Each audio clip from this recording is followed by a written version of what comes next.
All right, y'all, we'll get started in just a couple seconds here. I'm letting some folks in from the waiting room, but we will get started in just a moment. And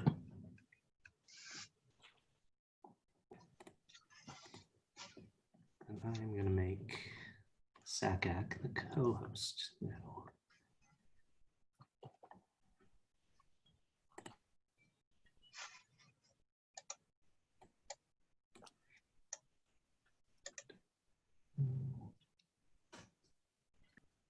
Of course, now I can't find.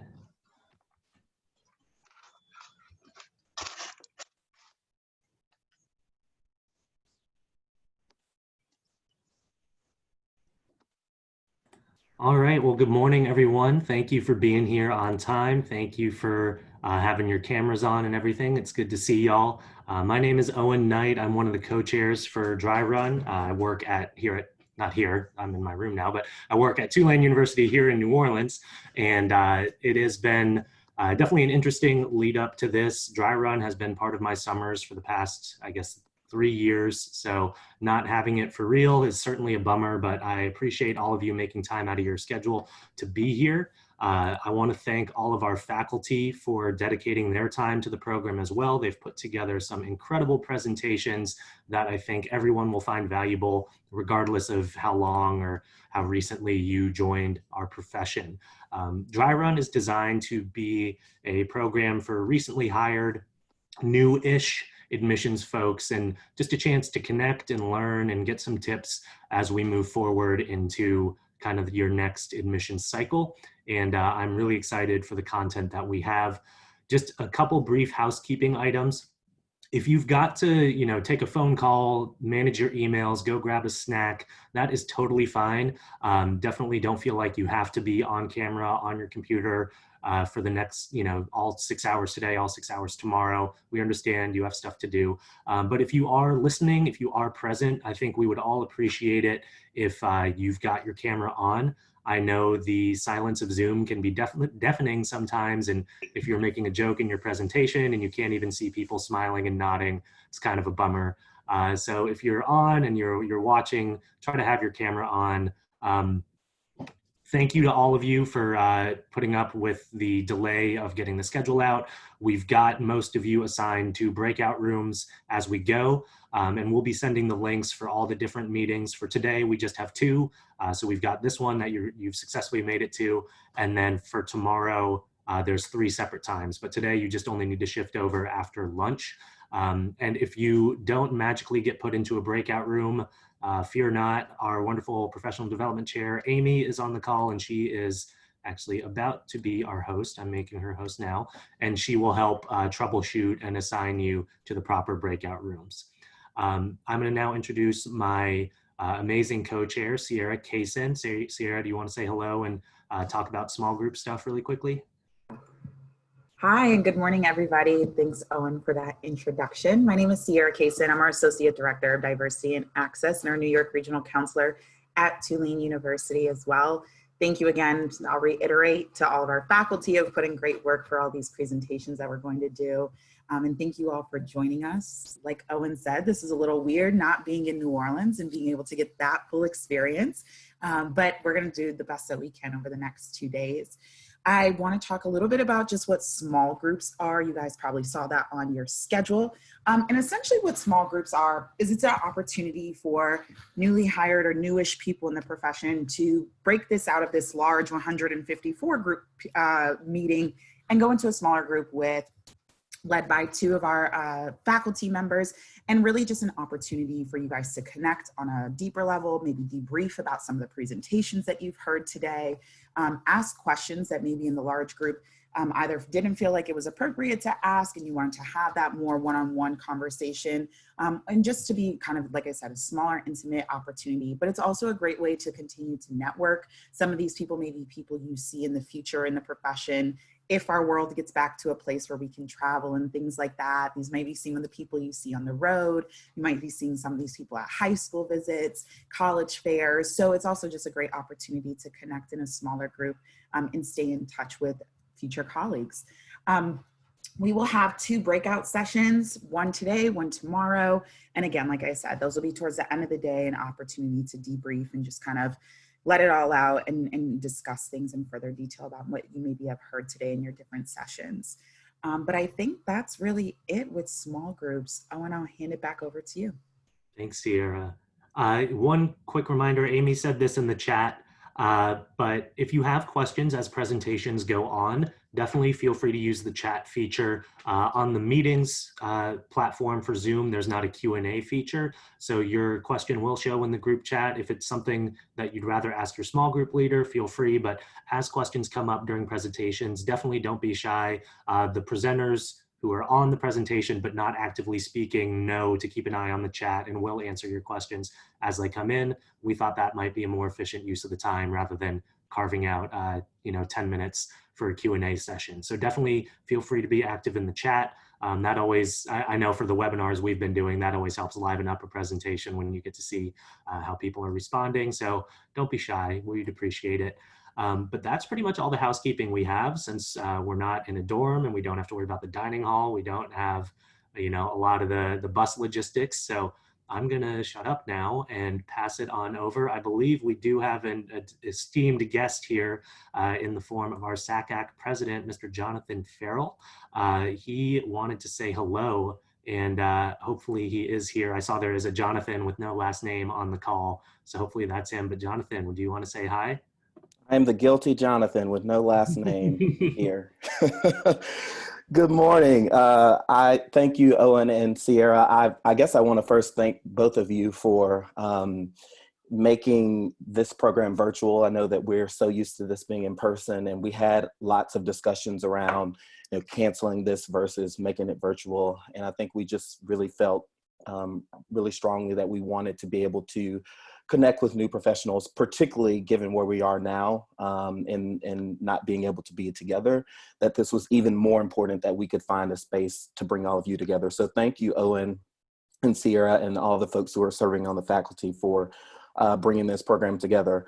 I just rolled over to my bookshelf because this is completely a full circle moment for me, because I started in this profession in 2005. And my very first event with SACAC was Dry Run. Now you are all, so for me to be here now welcoming you as the president is pretty weird, to be honest. But you're all doing much better than I at the time, because the program was obviously in person. It was at the University of Georgia that year. And I had just started. I don't even think I had been in the office before I came to Dry Run. There were maybe 4 people. I worked at Centenary College, which is in Louisiana at the time. And I contacted a person who was also starting, and we said, oh, we're going to ride to the airport together. So I get to her house to pick her up, and I'm calling. She didn't come out. She didn't. So she finally comes out. We get to the airport, and we miss our flight. So you can imagine this person who just came into the profession having to call my boss and say, hey, I didn't make the flight to get to Dry Run, and I show up to Dry Run late. So you have all done much better than I did, because you're all here and you're all here on time. So there is hope for you, trust me, that you can survive this profession. So I'm honored and have the privilege. So by my daytime job, if you will, is I'm the director of college counseling at Pace Academy in Atlanta. And I have the privilege of being the SACAC president for this year. This is, by and large, Dry Run is probably the thing I look back most at, just one of my favorite things. Many of the people that are my friends and my mentors in this profession are folks that I met at Dry Run. So I hope that you will, throughout, even after this program is over, I know that you're going to separate into some smaller groups to be able to meet each other in dialogue. I hope that you will keep in contact with those people, particularly in this year. And here's the great part about it. I told you I've been in this profession since 2005, But the real truth of the matter is given where we are today, we're all in the same boat. Everything is new and different. And so we're all figuring this out together. So don't feel like, you know, you're behind. We're all going to navigate this together. And quite frankly, many of you who are new to this profession might possibly be people who will help us in big ways navigate this, because we need new and different perspectives, and perspectives of people who have not been a part of this work for a long time to come in with new ideas. So we hope that you will you know, bring those ideas to the table here and in formats as we leave. And I hope that you'll continue to be members of SACAC and tap into those resources and get involved in other ways. You know, it doesn't take very long it really just takes a willingness for you to say, I want to be involved, and we can find things for you to do. And just so that I rolled back to my bookshelf, because this is my dry run binder that I still have after all these years, in 2005. And I still go back and flip in it and remember things that people told me and notes that people gave me when I was making my presentations to give info sessions and all those things. So it is, I still have this. Every office I've worked at, this goes on my bookshelf. So that tells you how I feel about this program and the things that I feel like it has taught me. So just know that your SACAC friends and family are really rooting for you. We know that you're going to be the rising stars of this profession, and we are so glad that you are here. I'm going to put in the chat my email address. So it's just president@sacac.org if you ever want to reach out and chat. I've also included my cell phone number there as well. So if you want to ever text or chat, we can certainly do that. What I want to do is make certain that, you know, I think sometimes this profession can be such high turnover, and particularly in travel and those sorts of things, it can get a little taxing. But I just want you to know that there's really, it's a really great profession to be in. And so if you ever want to talk more about, you know, what that has looked like for me, I've been on both sides of this process. I'm always happy to talk to you. It took Owen a long time to get my cell phone number, so you're getting it right off the bat. So feel free to use that, but also feel free to just email me. I'd love to chat and hear from any of you or many of you. And hopefully at some point along the way, I will get to see you in person somewhere. My whole presidency, maybe just a virtual presidency, which would be kind of cool. I guess I can look back on that and be my claim to fame. But so glad to virtually meet so many of you, and hope to hear from you, many of you, as we go throughout this year. I hope you have a great day and a great, this program will be great for you and informative. And thank you guys. Thanks again, Owen and Sierra, for your leadership of this program. And I will turn it back over to one of you.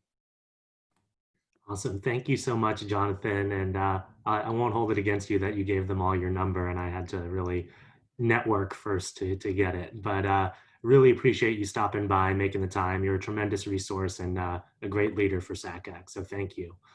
Thank you. You guys have a great day. Awesome, y'all. So we're just going to chug on along into our first session, the welcome session led by Corey Bailey, Kimberly Norfolk, and Steven. So if y'all want to take on over, we'll get this thing going.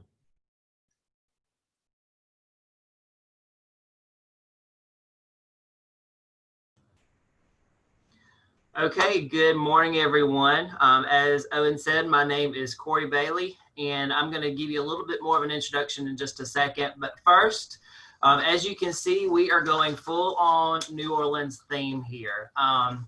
As Jonathan was just saying, we share a lot of similarities. Chances are many of you, this is your first interaction with this wonderful organization that we call SACAC.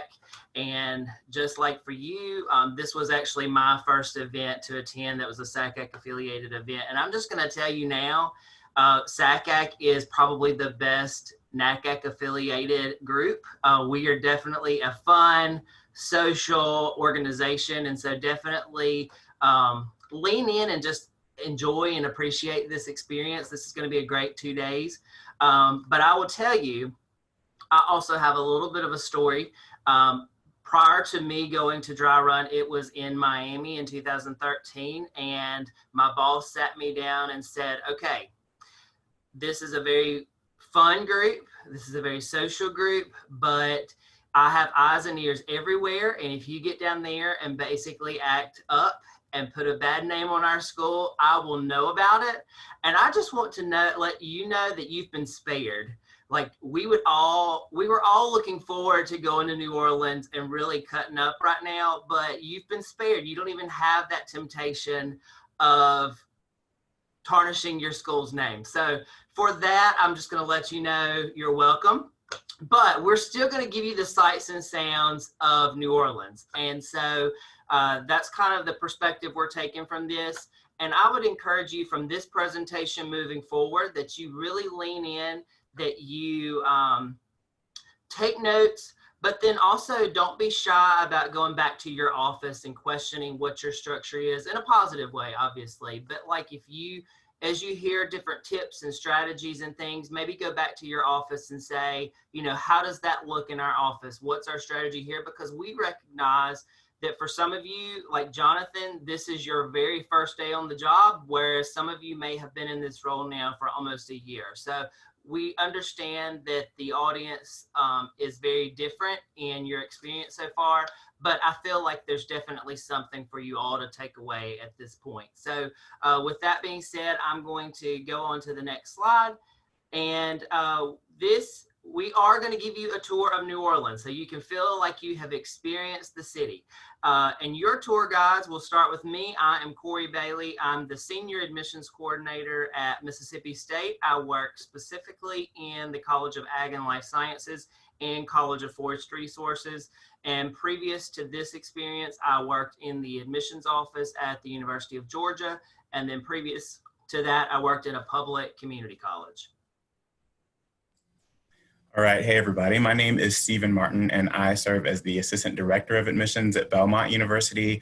My, I guess, track record is there's less variety there. All of my experience has been at Belmont, but I've been in a couple of different positions. My first position was that of visit coordinator, so I just coordinated all the visits and everything on campus for the first year, and then became an admission counselor, which is when I attended Dry Run. I actually went back in 2012. Ours was on the campus of USC in Columbia, South Carolina, and I had a lot of really great and memorable experiences there as well. And then I guess about 4 or 5 years ago now, I've been promoted to the position of assistant director. So worn a couple of different hats over the years. We're very excited to be your tour guides today to show you a little bit of New Orleans. It's beautiful here. You can see our backgrounds. So we're really excited to meet you and share just a little bit with you about the profession. One quick note that I'll make, and I'm sure that you'll hear this a ton throughout the next 2 days and from most of your presenters, is that it depends on your school. And so many of these are going to just be overarching guidelines that we can share with you about the profession. But really, as Corey said, go back to your directors and to your teams and try to really get an understanding for how some of these things really take place and what they look like on your campus. But it's incredible to meet you. We're excited to share with you. Morning, everyone. My name is Kimberly Norfolk. I am the Director of College Counseling at North Cobb Christian School. So unlike Stephen, I have definitely bounced around a lot. Can't stay in one place too long, like to keep it moving. So I am currently at North Cobb Christian in my 3rd week, but prior to that, I worked at the University of Cincinnati. I've been at University of Tennessee, Georgia State. I did some for-profit work. If you ever do that, don't do it. It's the devil. So if you ever think about working in for-profit, just skip it. You don't want to do it. So I'm going to kick off our tour. So we're going to get started. We're going to head to downtown New Orleans, and I have a little quote for you from Drew Brees with a little Fat Cat remix on it. So if you love New Orleans, she'll love you back, and so will Dry Run. So Dry Run is a time, like everyone's already said, is a place where you will meet some of your best friends. You will learn how to do your job. You'll learn how not to do your job from people in terms of like just stories we might share of people we may know. You don't want to be that person that gets like a nickname on the road. So you definitely want to be in this and you want to take everything away from it that you can. So what this virtual Dry Run will be is whatever you make it. So as much as you put into it, as much as you put into your small group time, that's what you'll get out of it. And so I love Dry Run and hopefully you will love it back. So we're going to keep it moving. Thanks, Corey, for being my clicker. Okay, so a little bit about the overarching responsibilities of your job. So this is not an exhaustive list. These are just some of the things you will do in your job. And some of you may see that, oh, well, this is part of my job and it's not listed on here. So not everyone does the same thing, even though we all kind of do the same work. So the primary responsibilities in working in admissions is representing your institution. And that's officially and unofficially, because people will start to know you by your school. The more you get out on the road, or this virtual road, I don't even know what that'll look like. We'll talk about that later. But traditionally, when you're out on the road, they'd be like, oh, you know, so-and-so, where they work at? Insert school. Oh, yeah, I know them. So you'll actually start to know people by their school and not necessarily their name. But some people may be better than me, and you might actually learn their name. It's up to you. But you always represent your institution. And so with that, professionally, when you show up to a place, you show up, you are your school.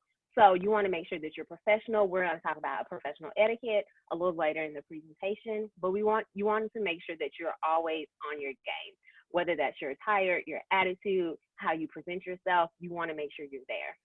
Traveling looks a little different in COVID-19. So virtual traveling, physically traveling, depending on what your school is doing, what your state's doing, what it looks like. You may be a hot spot, you may not. Who knows? It could change tomorrow. But your primary job is to go out and recruit students and engage with students. So with that, you want to make sure that you are creating a schedule that's conducive to you. We're also going to talk about work-life balance, taking care of yourself, because there's so much that can happen during this time while you're traveling, and we want to make sure that self-care is also part of this. And so that could be like, during traveling, you can go to high school visit, college fairs, virtual high school visits. There's so much that can look like. And when we break out into the sessions regarding large, small, and medium school recruitments, we'll talk more about traveling strategies. Application review, depending on where you work, that could be a holistic review.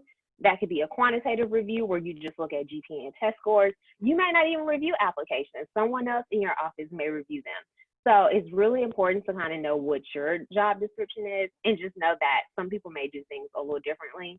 And if you're an event planner, hats off to you, because you do a lot. So you're planning virtual events, in-person events, and you're also really just setting an example of what the experience will be for the student when they come to campus. So with that, you want to make sure that you pay attention to the details and that you are well versed in the event planning aspect. You can also be the secondary responsibilities, a campus liaison. So that could be athletics, that could be alumni, you could be a liaison to different departments. So you, outside of your travel requirements and job description, you can also serve in those roles. You can be a conference presenter, so you can present at Dry Run. If you ever want to present, definitely fill out an application. It's an amazing experience to share your story with new hires and really help them get acclimated to the profession. You can present at SACAT conference, but you can also present, you can get started at your more local conferences, like your regional conferences. So in Georgia, there's GACRO, which is the state of Georgia College and Registrars. All meet once a year for a conference. And so with that, you're able to go, and that's more of a low cost event. And you know, in a time when budget is tight right now, you want to make sure that you present options to help you grow professionally, but also there are low costs that you are more than likely to get an easy yes from. You have your non-recruitment events that can be working with your CBOs, which is community-based organizations. They will ask you to do mock interviews, case studies, panels, boot camps. Anything that applies to college can pretty much go under this non-recruitment event. And then alumni relations, whether you want to or not, you will talk to them. They will talk to you. So with that, that can be a formal part of your role, or it can be parts that that just happens. So you'll be at a fair and they'll be like, oh, I went to school here at class of such and such. And you'll be like, yeah, that's great. Go insert mascot. And so they will just talk to you and really want you to like get excited, even if you didn't work there. If you didn't go to school there, you just worked there. Sometimes you just have to drink the Kool-Aid and go with it. But you can have that more formal role where you actually work with alumni to help alumni participate in events, whether that's admitted student events, student send-offs. There's a lot that can be encompassed in your job description. Next slide. So what you don't want to do is get lost in doing things that aren't your job. So you want to have a clear definition of like what your duties are, what are the expectations that your supervisor has for you.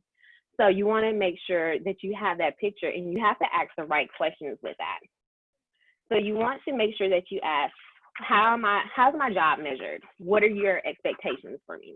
Because coming into a profession, like most of us, you didn't go to school to be an admissions counselor. No one did. You just fell in here and you're trying to figure out how to do your job. So you want to make sure that you know what are your expectations, how is your role evaluated, what are your primary responsibilities. So you will have a clear understanding of how to structure your day, how to spend your energy, and what you're going to do with that. I'll turn it over to Corey. We got a Cafe Du Monde. Beignets. Okay, so she gave me the lovely sweet treat slide, and I can just tell you that would have been so much better for breakfast than my smoothie this morning. But regardless of institution, I can go ahead and tell you this looks very similar for all of us at this point. And you may have already heard about the admissions funnel. If you haven't, I can promise you you'll be real acquainted with it before too much longer.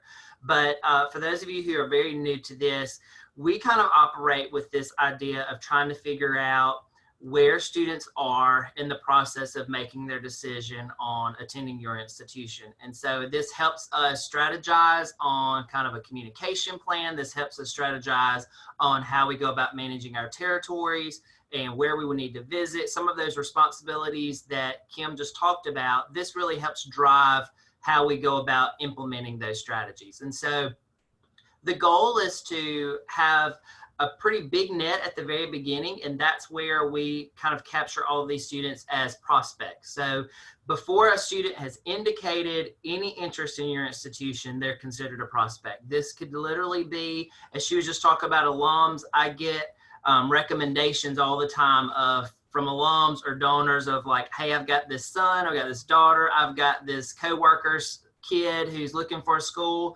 I think you should follow up with them. There again, they have not shown any interest at that point. They are just in my system, my notes to reach out to that student. They're a prospect. And so that can also come in the form of your institution buying names from the College Board or from other agencies. I'm also working with a company right now. It's essentially, they have a whole database that they have pulled names from who share an interest in some of my programs. So I will use that prospect list to then try to cultivate interest. And so once you get a hook, once the student makes any kind of action, then they move to the next phase in the funnel, which is the inquiry stage. And they could have actually initiated this by filling out an inquiry sheet on your website. Maybe they saw you at a college fair or a high school visit and they filled out an inquiry sheet. That's when they move into that next phase. Then obviously from there, we try to cultivate applications, and we're going to talk about a little bit later when you kind of see this in the stage of the recruitment cycle throughout the year. But obviously in the fall, we're trying to get applications up. And so once they have applied to your institution, they go into the applicant pool. And then from there, once your institution does offer them a decision, hopefully an admit decision, then they move into that category.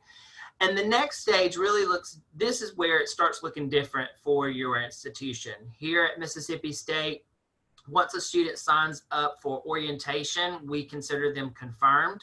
But for you, you may have the hard May 1st deadline. At Mississippi State, we are open enrollment essentially, and we have a continuous admissions process. So we equate that to them signing up for orientation, but you may take that confirmed date to mean that they have made their deposit or, whatever else. So that's going to really kind of depend on your institution. But from there, once they have come to orientation and been enrolled in classes, then they go to that next phase. And there's research and other phases after this, but for the sake of the admissions funnel, these are your primary functions of the admissions funnel. And so that kind of takes us into what I was talking about earlier. We're going to move into more of the phasing of how we kind of see each phase of the admissions funnel being played out. And so that really starts with where we're dawning as the recruitment season. And it can kind of be used interchangeably between recruitment season and travel season. And, you know, when I started about 6-7 years ago, you really kind of were in the heat of the moment in the month of September. But now there are more and more events that are taking place in the month of August. So really your recruitment season is from August. Some would even say the beginning of November. So it just depends on your institution and the extent of your travel. But recruitment season, you can definitely bet August to October, you're pretty much in that mode. And so your typical duties during this time, you will obviously work with your office based on your goals and what your territory or strengths in your locations are. But essentially everybody's going to visit high schools. That may look a little different this time. You're all going to attend a college fair in some shape, form, or fashion. That may all be virtual this year, who knows. But then you all will probably complete information sessions, whether it be in your office, leading those on a daily basis, or you may provide those out at a coffee shop or another venue in your territory. And then some of you may have the opportunity to serve on a panel. I know that I have attended a college fair before where you show up and whoever's organizing it says, hey, you're going to stand behind your table from this time to this time, but then once this time happens, we're going to allow you to get on the stage and introduce yourself, talk about your institution, and then you can go back to your table. And so, but then some panels, you may actually sit on a financial aid panel or an admissions panel. So that could be something that's a typical duty. And then we talked about open campus programming. That may come in the form of an open house. That may be here at Mississippi State, we have preview days. That may be some type of honors or scholars event. So there are a lot of different on-campus events that take place, especially during the fall, in addition to your normal travel duties. Some of the other additional duties that you may have throughout this season, your school may implement interviews. And so that may be something that you start that process organizing those during the fall. All of us will meet with high school counselors at some point. That obviously will look a little different this time too, but your institution will probably have the format or strategy for how you go about doing that.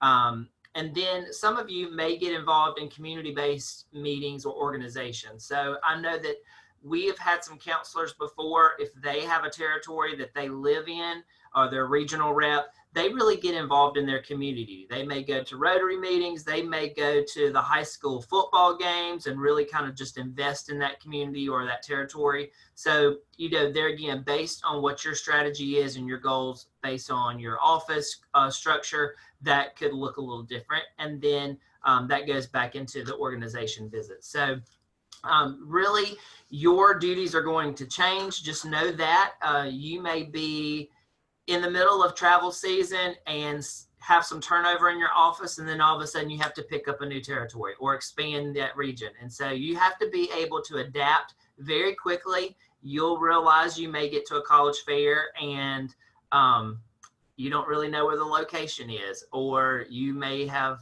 showed up at the wrong time or whatever. Anything can happen. And so you just kind of have to be ready to move and adapt very quickly. All right, thanks, Corey. So I would say one of the things that I love the most about admissions and being a counselor is just the cyclical nature of what we're doing. And so Corey's already talked a bit about the travel season. And I always feel, as much as I love to travel, and I always say I love a hotel bed and I love all the status that I get from my hotel stays and my rental cars, there comes a point where I just don't want to pack another bag and I'm ready to just go and sit down somewhere. So here's an amazing view right here of Lake Pontchartrain.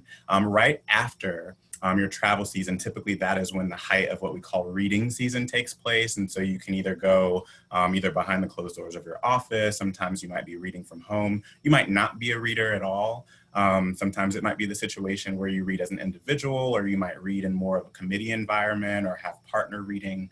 But this is that time where you're kind of settling in, you're thinking about that funnel. Okay, what types of prospects and inquiries do we have? Were we able to convert those into applicants throughout our travel season? Now we want to try to push them further into the funnel and make sure that they move to the admit stage. And so you're using this time really to shape the future of your institution. And I think that's a big responsibility. I think there's a lot of power and sometimes some pressure that comes along with that. I know that personally I felt like there was a lot of pressure in the fact that, oh my goodness, I am the one who is saying who might be admitted or not be admitted to my institution. I took a little bit of comfort because I could admit, but I could not deny a student, which I was grateful for. I always just felt like it was heartbreaking to say like, nope, you can't come to my school. So in our process, I can admit, but then I would advance it onto the admission committee if they weren't a directly admitted student. So just depending on your office environment, that would be really an integral part in shaping your future class and saying what the rest of your campus might be looking like in future years. A couple things are going to be listed here on this slide. The first thing that you'll see is holistic review.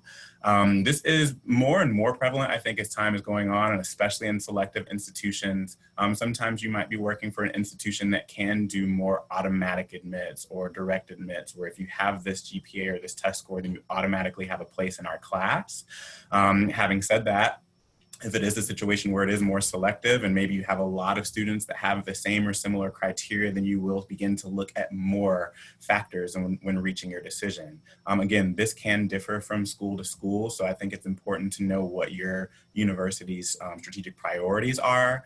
Are we looking to also review a student's resume of activities to find out if they're a well-rounded student, if they have leadership? Do we want to really key into their transcript and find out about what types of college preparatory coursework they've taken advantage of and how rigorous of a curriculum they've had? Do we care a lot about what we call demonstrated interest? Has this student visited our campus? Have they initiated conversations? Have they attended some of our events on the road or here that we're hosting locally? So there can be a number of things that you really consider in making that decision, but that is a holistic process. One way that they kind of talked about it, I was looking at a resource and it says that holistic review, it assesses an applicant's unique experiences alongside traditional measures. So that's not only GPA and test scores, but also who is this student and what types of additions could they make to our campus. So holistic review can be a really big factor, especially as you're going through the reading process. Typically toward the end of your reading process, a lot of times you might be engaging in what are called counselor calls. I think it is so important, and we'll talk about this more in a moment, about having good relationships and connections with others in the industry. Oftentimes you'll hear about a term called across the desk. So we are on the college side as admission counselors, but then there are guidance counselors and directors that are working inside the high school environment. And so oftentimes toward the conclusion of your reading season, it might be nice to just connect with the counselors in your territory and be able to talk through, especially if it's one of your feeder schools and you've got a lot of students that are coming from one school. You can just sit on one conversation with the counselor and kind of talk through each of the applicants that you've worked with that year. That can also be a good opportunity to just kind of summarize your process and be a little bit transparent, maybe to brag about your institution and talk about, the record number of applicants that you've had or just how competitive the process has been. Again, this can differ from school to school. Sometimes it may not be allowed by your institution if you're not able to share certain components of confidential information with guidance counselors. Sometimes it's more counselor initiated by the high school. Other times it might be by you. You might just select particular schools. So just try to get a gauge in your office and in your team about whether or not counselor calls are something that you do take advantage of.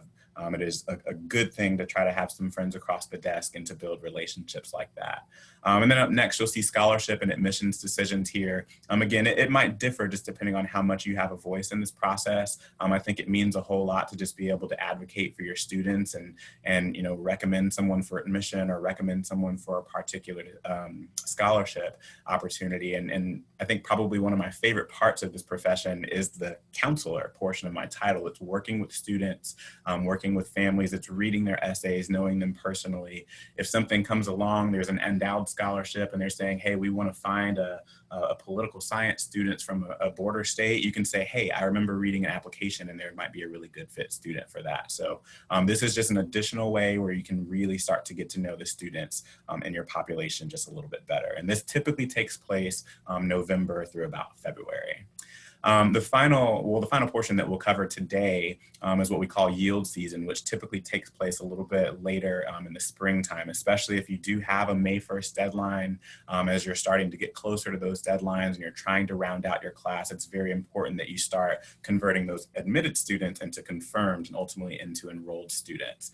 Oftentimes this is embodied in just some types of programming that you'll be doing, sometimes on your campus. There are admitted student days. I know, for example, throughout the year at Belmont, we have what are called preview days, but in the springtime, there's what we call a Be Belmont Day, or essentially kind of an academic options day for students who've been admitted. It helps them to meet other students at the same point in the process. If they visited before, this could be a good time to visit again, to really see things through a different lens. I'm now an admitted student. I want to know what life, day-to-day life might be like on this campus.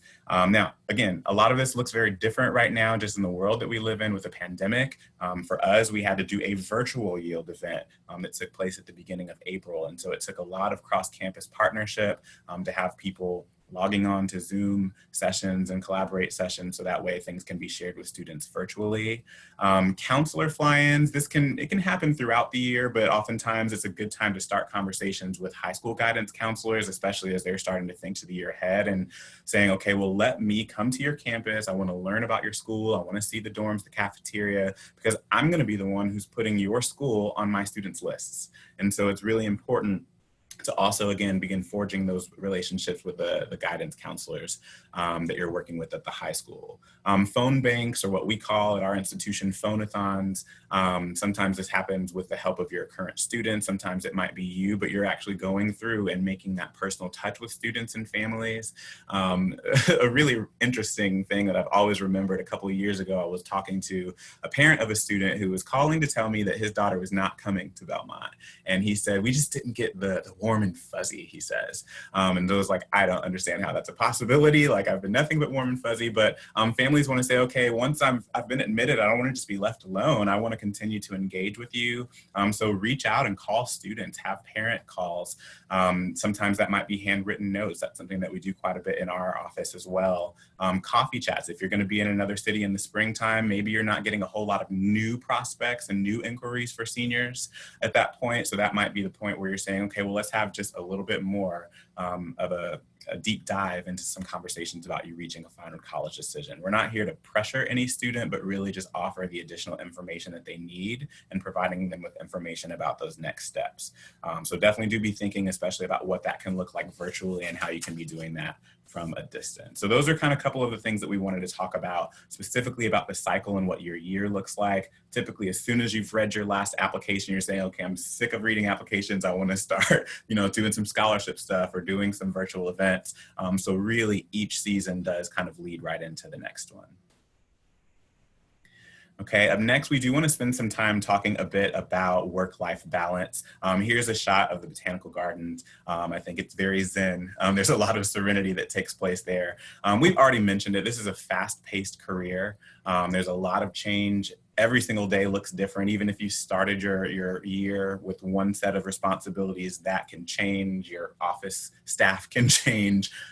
Public health crises will happen. So you just kind of have to roll with the punches a lot of times and just be prepared for just how dynamic of a situation it can be. But throughout that time, it is so important that you take care of yourself. You cannot be effective in the work that you do if your personal life is in peril. So please just try to do everything that you can to speak up for yourself. I'll walk through a couple of notes here.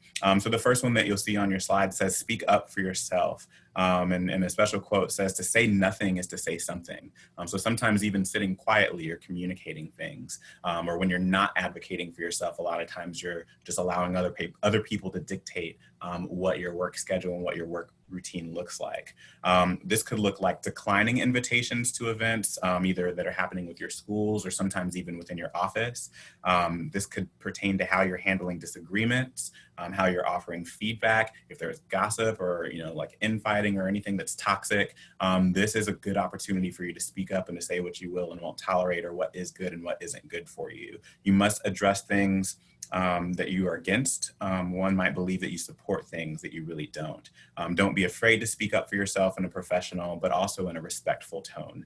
I think that's a really big layer of it, is just considering the tone that you have. The next one here, it would be tact. I think it's so important to be just diplomatic and to have a lot of tact as you're engaging not only with your students, but also with your colleagues in the industry and in the profession. Having tact, that's the ability to tell the truth in a way that considers other people's feelings and their reactions. It allows you to give difficult feedback, to communicate sensitive information, and to say the right thing to preserve a relationship. So this can come as you're dealing with students again, but also with your colleagues or with your director, or if it might be a cross-campus partner, if they're coming along and just acting like something is the most urgent priority and you're saying, hey, I'm right here in the middle of something. Is there a way that I can revisit this with you? Or can you redirect this and actually talk to the person who handles this? And, just kind of redirecting people and really helping them to find out where they can get resources accurately, because it doesn't all have to come through you. So it is important to protect yourself, but again, trying to do that in a way that preserves the relationships. Especially if you're advocating for yourself. I know that a couple of years ago, and there are some other people from Belmont here on the call today, they might remember that I got really, really frustrated because our laptops were just the oldest antiquated pieces, like they were dinosaurs. We got them and they were refurbished at the time. They were already slow. And so like it had gotten to the point where you press save on something and 3 or 4 minutes later, it finally saved. And so I was just really frustrated. And sometimes I was less than tactful, but I realized that, okay, well, why don't we talk about how this could benefit us? If I had a laptop or if we had systems that worked a little bit better, I can process these things more quickly and we can all accomplish our goals as a team. So just think about, by asking for what I'm asking for, I'm not just asking for myself, but really so that I can do valuable work here and making sure that I'm well resourced. I'll skip to the next one here. It's talking about setting boundaries. I think, again, you just need to know when to say enough is enough, or when too much is on your plate, or when you're being worn thin. A really common idea that you'll hear a lot as you're talking to admission counselors is what they call 3 or 30. And so oftentimes when you're in the profession, they say you'll be in it for 1, 2, maybe 3 years before you jump ship and you say, this is not for me, or you're in it for the long haul. And you heard Jonathan say it in his welcome, Jonathan Farrell. He said, these are people that we want to have around for a while. You are people that we want to see as the future of our profession. There are people on this call today that were at my dry run, just starting out, that are now also assistant directors and deans and such in their offices. So it's important that you set your boundaries, make sure that this is not a toxic environment, making sure that you're giving only from what you have and not more than that, and just being open and honest about it. Typically, newer colleagues, you as brand new staff members, you're really eager. You're eager to dive in. If there's an opportunity to join a committee, you're saying, hey, let me hop on that committee. Hey, can someone help me with this special project? Ooh, I'll do it. Now, all of a sudden, you've got this full plate and you're already overexerting yourself. And we don't want you to be burnt out. So gradually ease your way into things and then realize what you can take on with time. I'll share, I guess, kind of a bit of a horror story of mine for when I first started out. I did not understand the cycle. And so I feel like I was very reactionary my first year. I felt like the year happened to me. I was about 2 to 3 weeks behind on most shifts in the cycle. So one of the worst things that I did was that I did not finish planning my travel season before I started traveling. So here we are in September and I'm still planning stuff for what's happening in October and November. So I was just kind of running around like a chicken with no head. And then all of a sudden I'm coming down from travel season. I realized, oh my goodness, I have 200 applications in my queue that I need to read before Friday. Like I don't have time. So I was just responding to everything. So maybe it might be to your benefit to take the first year to learn the cycle. Talk to those in your staff who've been around for a while. Maybe they're a few more years into it and see, hey, do you have any recommendations for me for how to get on top of things or how to get ahead of things or how to keep my calendar or my schedule organized? Know when to say no. You can say no. You can ask for help. So those are very important things. We tell our students that all the time, to use their resources to advocate for themselves. It's a very important trait to be able to use while you're here in the profession. And the final thing on this slide, you'll see it's about personal priorities. So just make yourself and your health a priority. There was a comment here just in the chat. Use your vacation time. For the first several years, it was the situation that ours is kind of use it or lose it. And I would get to the end of the year and say like, well, I didn't use it because I was traveling. And so then I lost 50 hours of vacation time. And so now I've gotten to the point where it says like right now, I'm taking off every Friday this summer because I want to just, give my time some space, give myself some space and some time to make sure that I'm catching my breath before the season starts. So think about your mental health and make that a priority. Your physical health, make that a priority. When you're on the road, can I get the hotel room that faces the ocean, please? Can I make sure that there's a running trail near my hotel or that I can use the fitness center?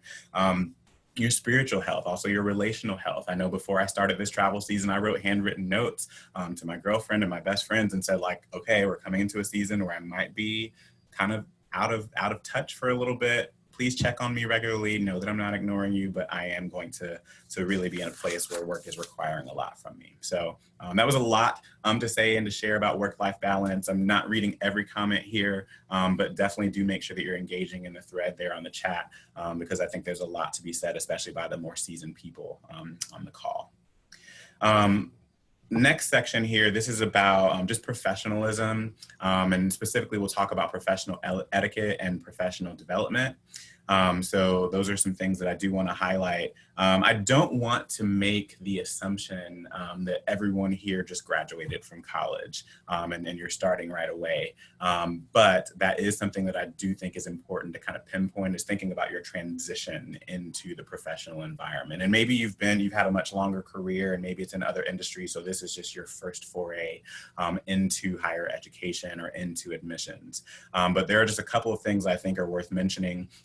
Pictured here, you will see the famous St. Louis Cathedral. So this is one of the most historic monuments in New Orleans. It's in Jackson Square. And just as you would not walk into a mass service wearing just any old thing, I think also you don't walk into this profession not thinking about how you're presenting yourself and not thinking about your etiquette. So there's a couple things that we'll highlight here. It's very important to know that you are representing your brand at all times. It is fine, I think, if you have a personal brand or if you want to add a little of your personal flair to your university's brand. And again, this can differ from school to school, but try to think about the expectations of your office. Sometimes you can just tell it, you can see it, you can look around and say, okay, everyone here is wearing business casual. Or when I go to this fair, maybe I need to be a little bit more business professional. For men, they might say, I'm gonna wear my tie, I'm gonna wear a blazer. And so those are the types of things that you wanna just understand. Sometimes you might need to be wearing a university logo. Other times you might wanna be making sure that you're wearing your university colors. I look in my closet and most everything in there is navy blue and red. So a lot of things that you'll find in your wardrobe will start to look a certain kind of way as you're reflecting that. So dress, I think, is something that's very important. You'll see on here, impressions are made in 60 seconds. I think sometimes there are even visual impressions that happen in about 2.5 seconds. So sometimes just by looking at you, people will say, okay, do I want to even approach this table at the college fair? Do I feel like this is someone that I can relate with or that I can connect to? This is a terrible thing to admit, but I like to really wear bow ties on the road. I find that a lot of students and families, like, sometimes they just want to walk by and say like, oh my gosh, I love your bow tie. And I was like, thank you so much. Do you have any questions about my school? So sometimes I just bridge that right into a conversation about our institution. I like to wear fun glasses. It might be, again, with the colors and the things that you're wearing. So those can just be some tricks that you'll pick up along the way.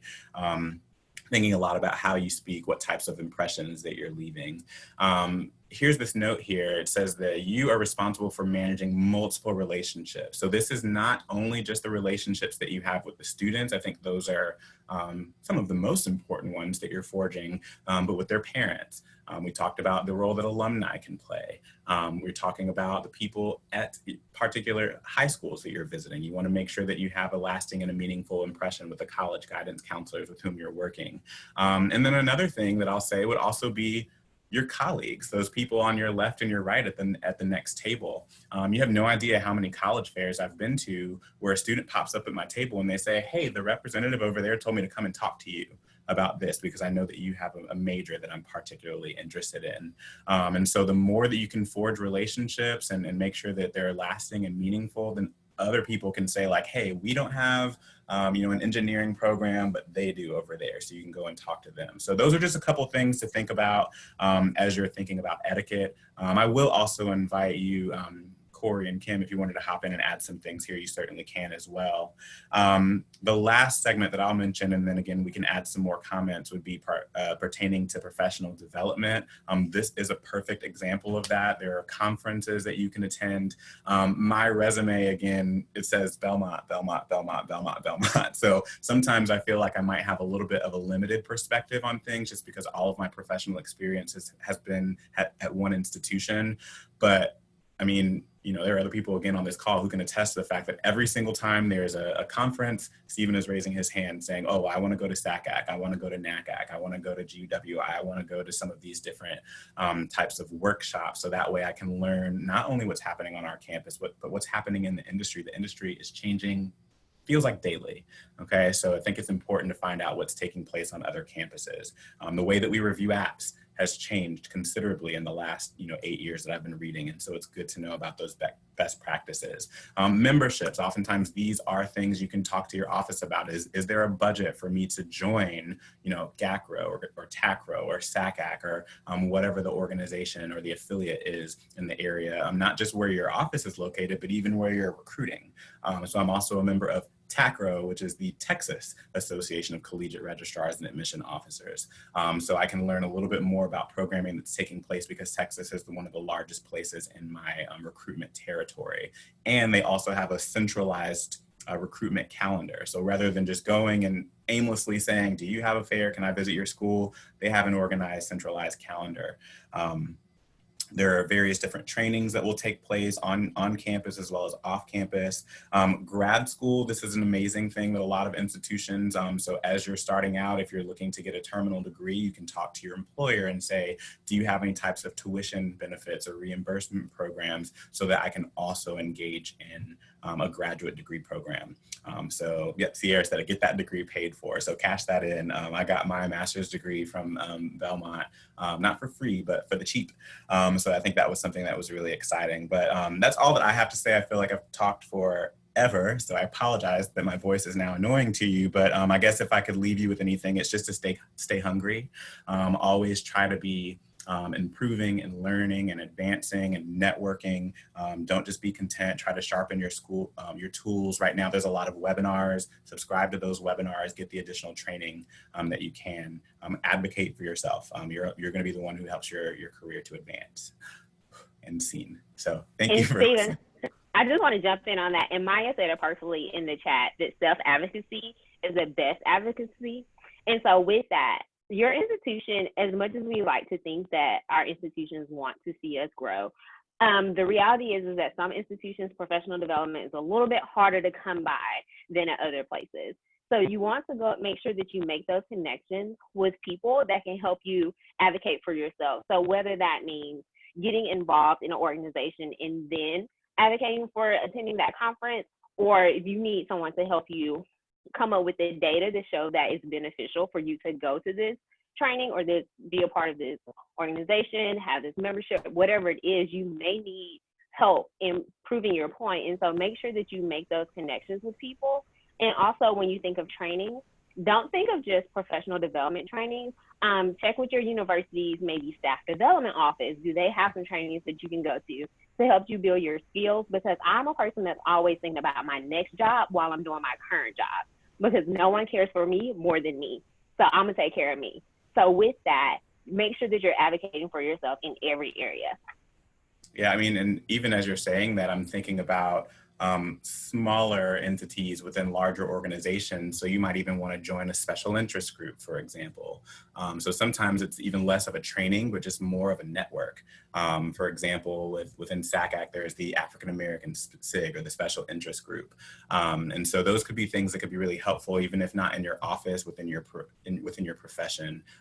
If there are mentorship programs or leadership programs, sometimes there's special trainings for middle management. If you're saying, okay, I want to go from being a counselor to being an assistant director or a senior counselor, or things along those lines. You can talk to people that are already in the positions that you're looking for, and try to learn about what trajectory they followed to get there. I was going to also add, in terms of the development piece, I know that I have heard some colleagues, especially in the Atlanta area, who they have built a network among themselves, especially among regional reps. And so it may not be a true professional organization with a mission and all of the formalities, but you listen in your territories. Whenever you start building your friend groups and colleagues and friends on the road, there may be a network like that in your area that you could also get involved in. It's just a great time to debrief, and there again, kind of keep that work-life balance at flow. I have learned in this field that it's hard to talk to anybody else really in my building, or sometimes even in my circle, because they just don't get it. They don't get what we do on a daily basis. They don't understand what some of our anxiety, where that comes from. They don't understand where some of our frustrations may come from. And so just having that network of people that understand can really be impactful and hopefully keep you in this profession a little bit longer. I was going to also add too, with some of the stuff that Stephen said about tact and being kind of what your brand is. I think that is very important. You know, I kind of talked about that in my very opening intro of this presentation, of what my boss was very adamant about, like, don't go down there acting a fool. Like, you're not just you're representing our institution. I think sometimes people forget that when they're on the road or in their daily routine. When you show up late to an event, or you come in looking like a wet dog because you didn't dress according to, you know, your setting, it just looks bad on your institution. So you want to be mindful of those things so that you can be a good representative. But going back to the tact part, that's something I can just tell you that I struggle with myself, is keeping Corey simmered down sometimes, especially when you think about going to an event and you have very passionate and vocal and opinionated alums who come to your table and like, what are you doing? You know, or I heard from a student who, they haven't heard one thing from you. What are you doing? Why aren't you recruiting this student? They have this exceptional test score, whatever. Just taking a step back and knowing how to effectively approach that situation can also be very helpful later on. And so I think that's something that I wish I had a little bit more thought process going into this. So you're hearing it here and first and now, just so you can know that's coming. It will come. But how you deal with that will be very important moving forward. And so just kind of moving on to what, you know, there again, we hope that you listen very adamantly throughout the next presentations, throughout the next 2 days. Learn what these best practices are. Everybody's going to have your own little flow and way of doing things. I know if we were to go across the board to all of the faculty on this call right now and asked about just their general organization style, everybody has their own system. And so you'll figure out what that is for you. And like Stephen said, use this first year as a trial run. I think that it all is a very much a trial and error type way, but you've got help, you've got resources. I can't emphasize that enough when you're on the road, to figure out who your people are, who are your allies, who is your group, who's your core.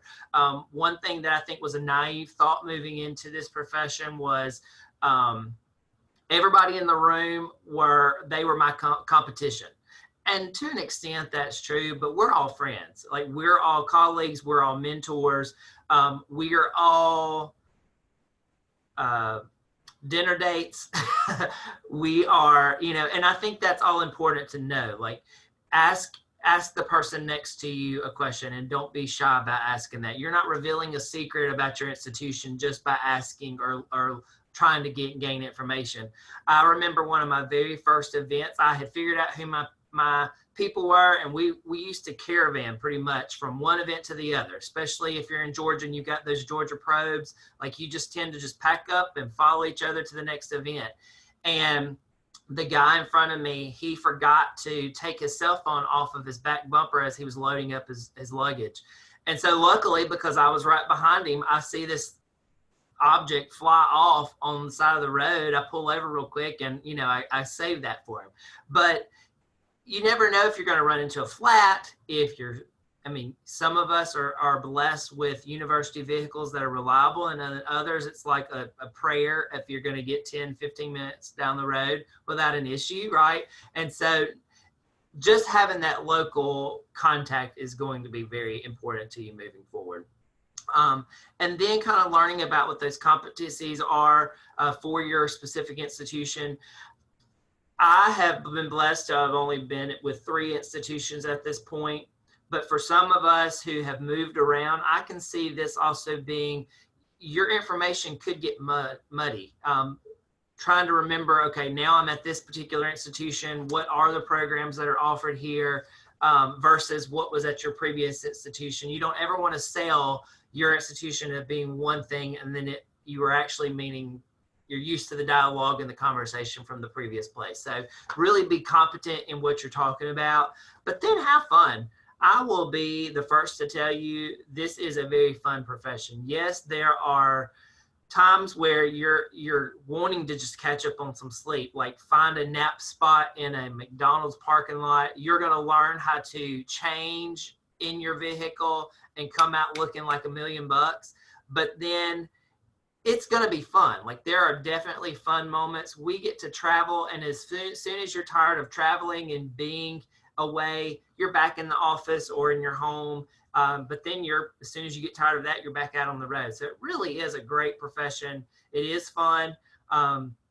Just like Stephen was saying, there's people in this meeting right now who I was in dry run with myself, but then I've also shared territory with. So you get to know a lot of people, and kind of going off of your personal brand and what that flair looks like. You never know if the person sitting next to you is going to be essentially on the hiring committee for your next institution. And so that happens a lot. As Kim was saying very early on, you start identifying people with their institution. And so sometimes it's hard to say, oh, wait a minute, you're with them now. Okay, got it. But have fun. That's the whole message. Have fun. This is a very fun organization. So some of the things that I kind of reflected on too of what I wish that I had known goes back to some of those boundaries. I think about, it's hard for us to sometimes compartmentalize and think, okay, we should cut off our emails, cut off our work cell phone at this particular time. And you'll work out with your office what is that expectation, but don't work yourself to death. I know when I first got into this, it would be nothing for me at 10 or 11 o'clock at night to be responding to prospective students' email.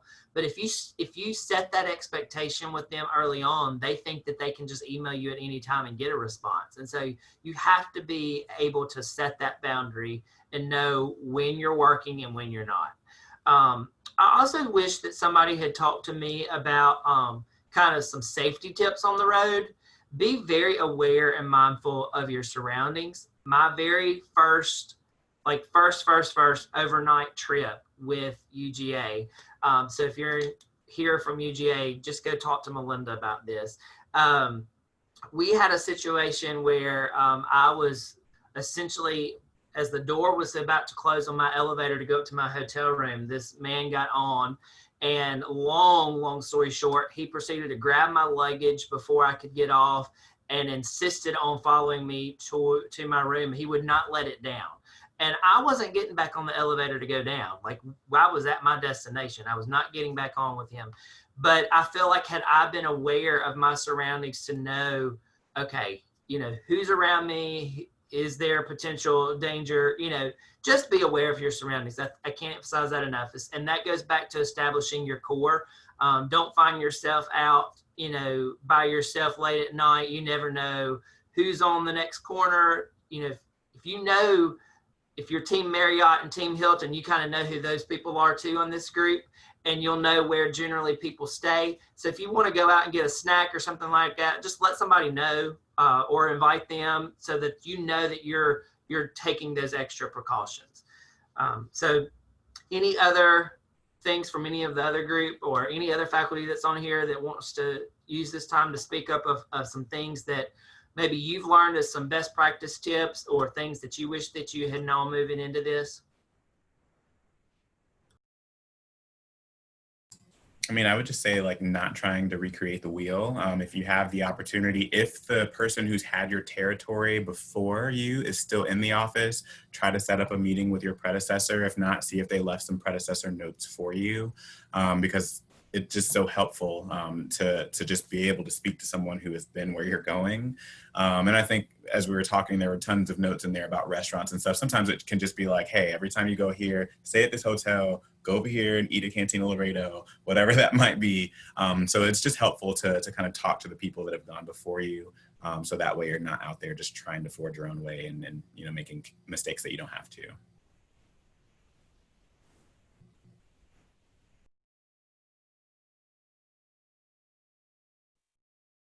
Awesome. Well, I think that is it. Did this group have any last minute things at all before we move forward?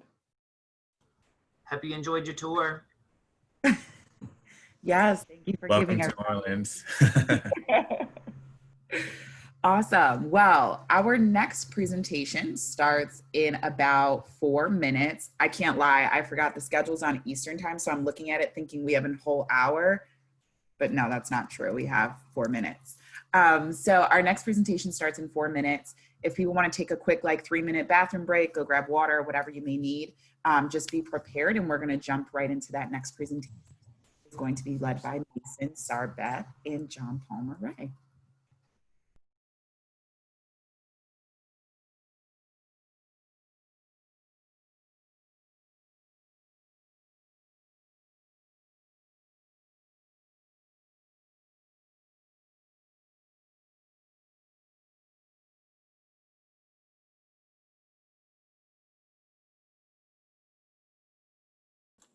All right, Owen, Sierra, should I go ahead and just load the PowerPoint? Yeah, go for it. Yeah, absolutely. Love Okay, the I'm last using one, Google Lori. Slides. Hopefully that works. I've only ever used like a downloaded PowerPoint, so we'll see.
Okay, Sierra, you're the only person I can see on my screen at this moment. Can you see full screen? Yep, I can Okay. see. Cool, cool, cool. All right, I'll wait till the actual start. I can see it too, Asa. Perfect. Yeah, as much as we've been using Zoom as a staff, it's still a little unnerving to use.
Alrighty, well, it is 10:15/11:15.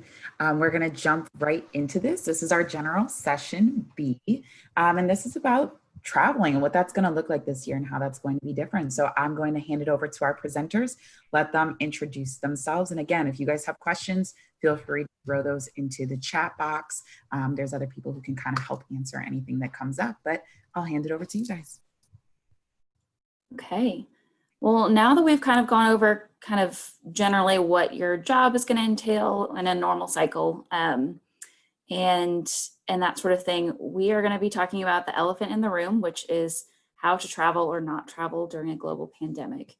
So we're going to go over a little bit about what travel season used to look like and what hopefully, fingers crossed, it'll continue to look like when we're not in a global pandemic, but also get you all thinking about what this upcoming year could look like. Of course, things are changing day to day, but some of our ideas from a college perspective and a high school perspective. So,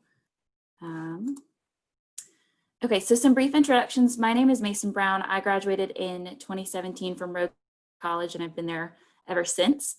So this upcoming cycle will be my 4th admission cycle. So kind of my professional experience is limited to one school. So I'll turn it over to Sarbeth, who's got a wealthier knowledge. Thank you. Wealthier and seasoned and all these great words. I'm okay with just being, again, I'm old, and that's okay. But I love that we say seasoned. So I have been in the profession. This is my 21st cycle in admissions, and I've been at a couple of different levels: undergraduate, grad school, professional school, and now I'm currently, as presenter said earlier, on the other side of the desk. I'm at a high school. One thing I'll say in my introduction that Jonathan said, we're all in this together. This is new for everyone. If you go back and figure that this is my 21st cycle, my first year I didn't travel. So my first year of travel was September 2001. And so we started September 1st. As everyone knows, by the 11th of that year, the world had changed. And so we had to change how we recruited. And so I see this as just another evolution or change in our profession. And so, yes, that is me. John Palmer. Yes, hello everyone. My name is John Palmer-Ray. I am currently an Assistant Director of Admissions at Belmont University in Nashville, along with Stephen. I'm going into my 7th cycle within admissions, and I was previously at the University of Mississippi. For a year, I was a regional based in Atlanta. So shout out to my Atlanta people, especially my regionals that are here on the call today. But yeah, we're excited to talk about travel, what that means, and zooming through the country. So yeah. Okay, so basically travel, like I mentioned, we're all figuring this out together. And so what we're going to do really is look at how travel used to be, and then talk about some ways that we can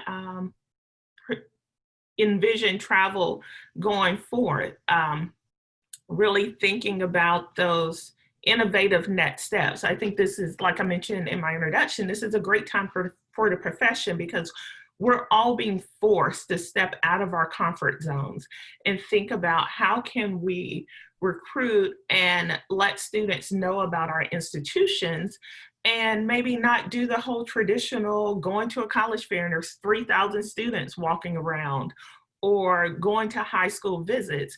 And so really looking at this and figuring this all out together so that we can see what are some best practices. And one thing I'll say about figuring this out all together, like I mentioned, this is my 21st cycle. I will say my daughter's godparents are both college admissions professionals.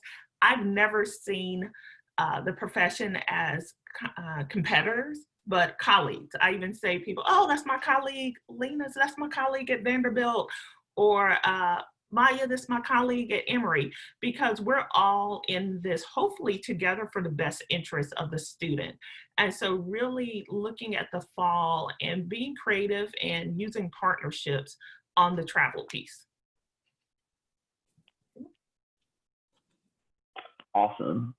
Something that we would be really curious to know is if your institution is actually planning on doing travel for the fall. I know a lot of us, it's up in the air as far as if you're going to be traveling or not. So I think that would be a really cool thing if anyone knows 100% one way or the other of what your institution's plans are. If you could put that in the chat, I think that would be something good for all of us to see. But kind of like we were talking about, we want to first really discuss what travel at least used to look like. Some of y'all may be familiar with this if you've been in the work for a few months. I know some spring travel was still able to happen before the world came to a halt in March. So yeah, let's see what some of the stuff is in the chat. I know it's going to be kind of a mixture of things. I know at Belmont, I'll say at least, we do not have, oh wow, nice poll. Is that Owen that did that? I think that was Amy. Amy, wow, that was impressive. I didn't even see the option earlier. Yeah, so here at Belmont, we're in the same boat of waiting, which it looks like that's the majority of people right now. Mason, what's the word at Rhodes right now? We have officially, as of last week, decided that we're going to be totally remote for this fall. And so not only were we thinking about how we're going to have to travel a little bit differently, now we're thinking about just other things like campus programming and going to look, can we still employ student tour guides and student stuff like that. And so we've decided some schools are still waiting. Some schools have a plan at this time, but who knows how things can change. And it's not just about colleges. We're also waiting to hear from high schools as to whether or not they'll even accept us at their schools. So. Absolutely. So with all of that being said, let's kind of start off with giving you an idea of what travel at least used to look like. We also want to share kind of some tips and best practices that you guys can think of whenever we do get to in-person travel. I think that Corey and Stephen and Kim all did a really, really good job of describing what travel season actually looks like. But to give kind of a brief overview of what travel season is, a normal travel season can include a lot of different things. Like they mentioned in the presentation earlier, that could be visiting a high school, that could be a college fair, that could be maybe doing an information session in a city. I know at Belmont, we do a lot of those regional information sessions. So groups of anywhere from 20 up to 80 people I've had in a room in Birmingham, Chicago, Seattle, all over the place. So that could be an option. I personally love doing coffee visits as well. That could be at a Starbucks, that could be at a Panera, or that could be at a cool independent coffee shop if you're a trendy person like that. There's so many different ways that travel can look like, if you will. It really just kind of depends from institution to institution. Like they also mentioned earlier, the really kind of traditional time for travel is going to be in the fall. Usually it's going to be from kind of late August through, for some people, the very beginning of November. I know this past fall, my first fair was the Thursday, Friday before Labor Day. So late August, my last fair was on November 2nd in the Pacific Northwest. So travel seasons are going to look different for everyone. I know whenever I was a regional at Ole Miss, my travel was a bit different because I traveled basically within a 40-mile radius of where I live. So travel season looked a little bit different that way. I do also want to mention that spring travel is something that you'll hear of a little bit. That depends from institution to institution and also depends on the territory itself. For example, my primary territory is Chicago. Chicago loves a spring college fair. So I spend way more time in Chicago in the spring than I do in the fall. Also, I think depending on what happens this year, we may end up doing more spring travel, but we'll kind of cross that bridge whenever we get to it collectively, I guess. But those are kind of some basics of what travel season kind of looks like. Okay, so some general tips and tricks for a typical travel season. Again, this in an ideal world where we're not in a global pandemic. In an ideal world, you'd be able to talk about your territory with the previous territory holder. So maybe this is someone we've shifted around territories in the office and that person still works in the office. They just don't have the territory anymore. So you can get with them and talk about, hey, what's a good week to go to the school? Is this fair that they've invited me to worth skipping this other fair? And just sort of little things like that. If that person that used to have your territory is no longer working in your office, you can ask your driver and faculty member, or again, that's like what everyone else has been talking about today. We are all in this together. We're all teammates. We work in this very tight-knit community of higher education.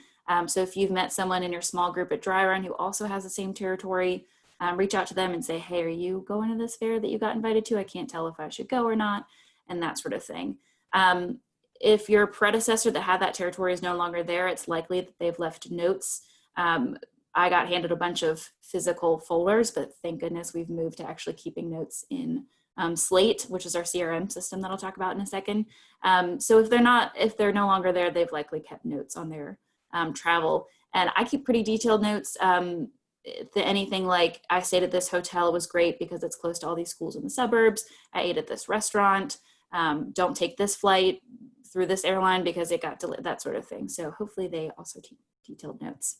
And kind of along those lines, use your CRM system as you are booking travel. And a CRM system you may or may not be familiar with if you've already been in your office, but your office likely uses one of these examples of a CRM system like Slate, Homebase, Recruit, PeopleSolve, Banner, TargetX. These are all ways that schools keep track of student information, but also you can do things like plan travel. I think in Slate, you can actually book travel. I've not actually used that before, but the CRM system is basically where your whole life is going to be in this job if you haven't started already. How to book your visits. So this really depends on the school that you're working with, and I've noticed a lot with, it varies regionally. So in this, like I said, will be my 4th cycle. Since I started with roads and admissions, I've worked with Middle and Eastern Tennessee the entire time, but I've switched out some other kind of tertiary markets like the West Coast, the Midwest. I've had Mississippi, and these regions kind of utilize ways of booking visits at their schools. But more often than not, you'll find one of 2 online tools to book visits. The first is Rep Visits, and that's one that's been used for a couple years now pretty consistently. I know I had Ohio and I had California in the past, and it was super easy to book days and days of travel in those areas through because they all used it. There's some areas that I work with in Nashville where some of the schools use it, some of the schools don't.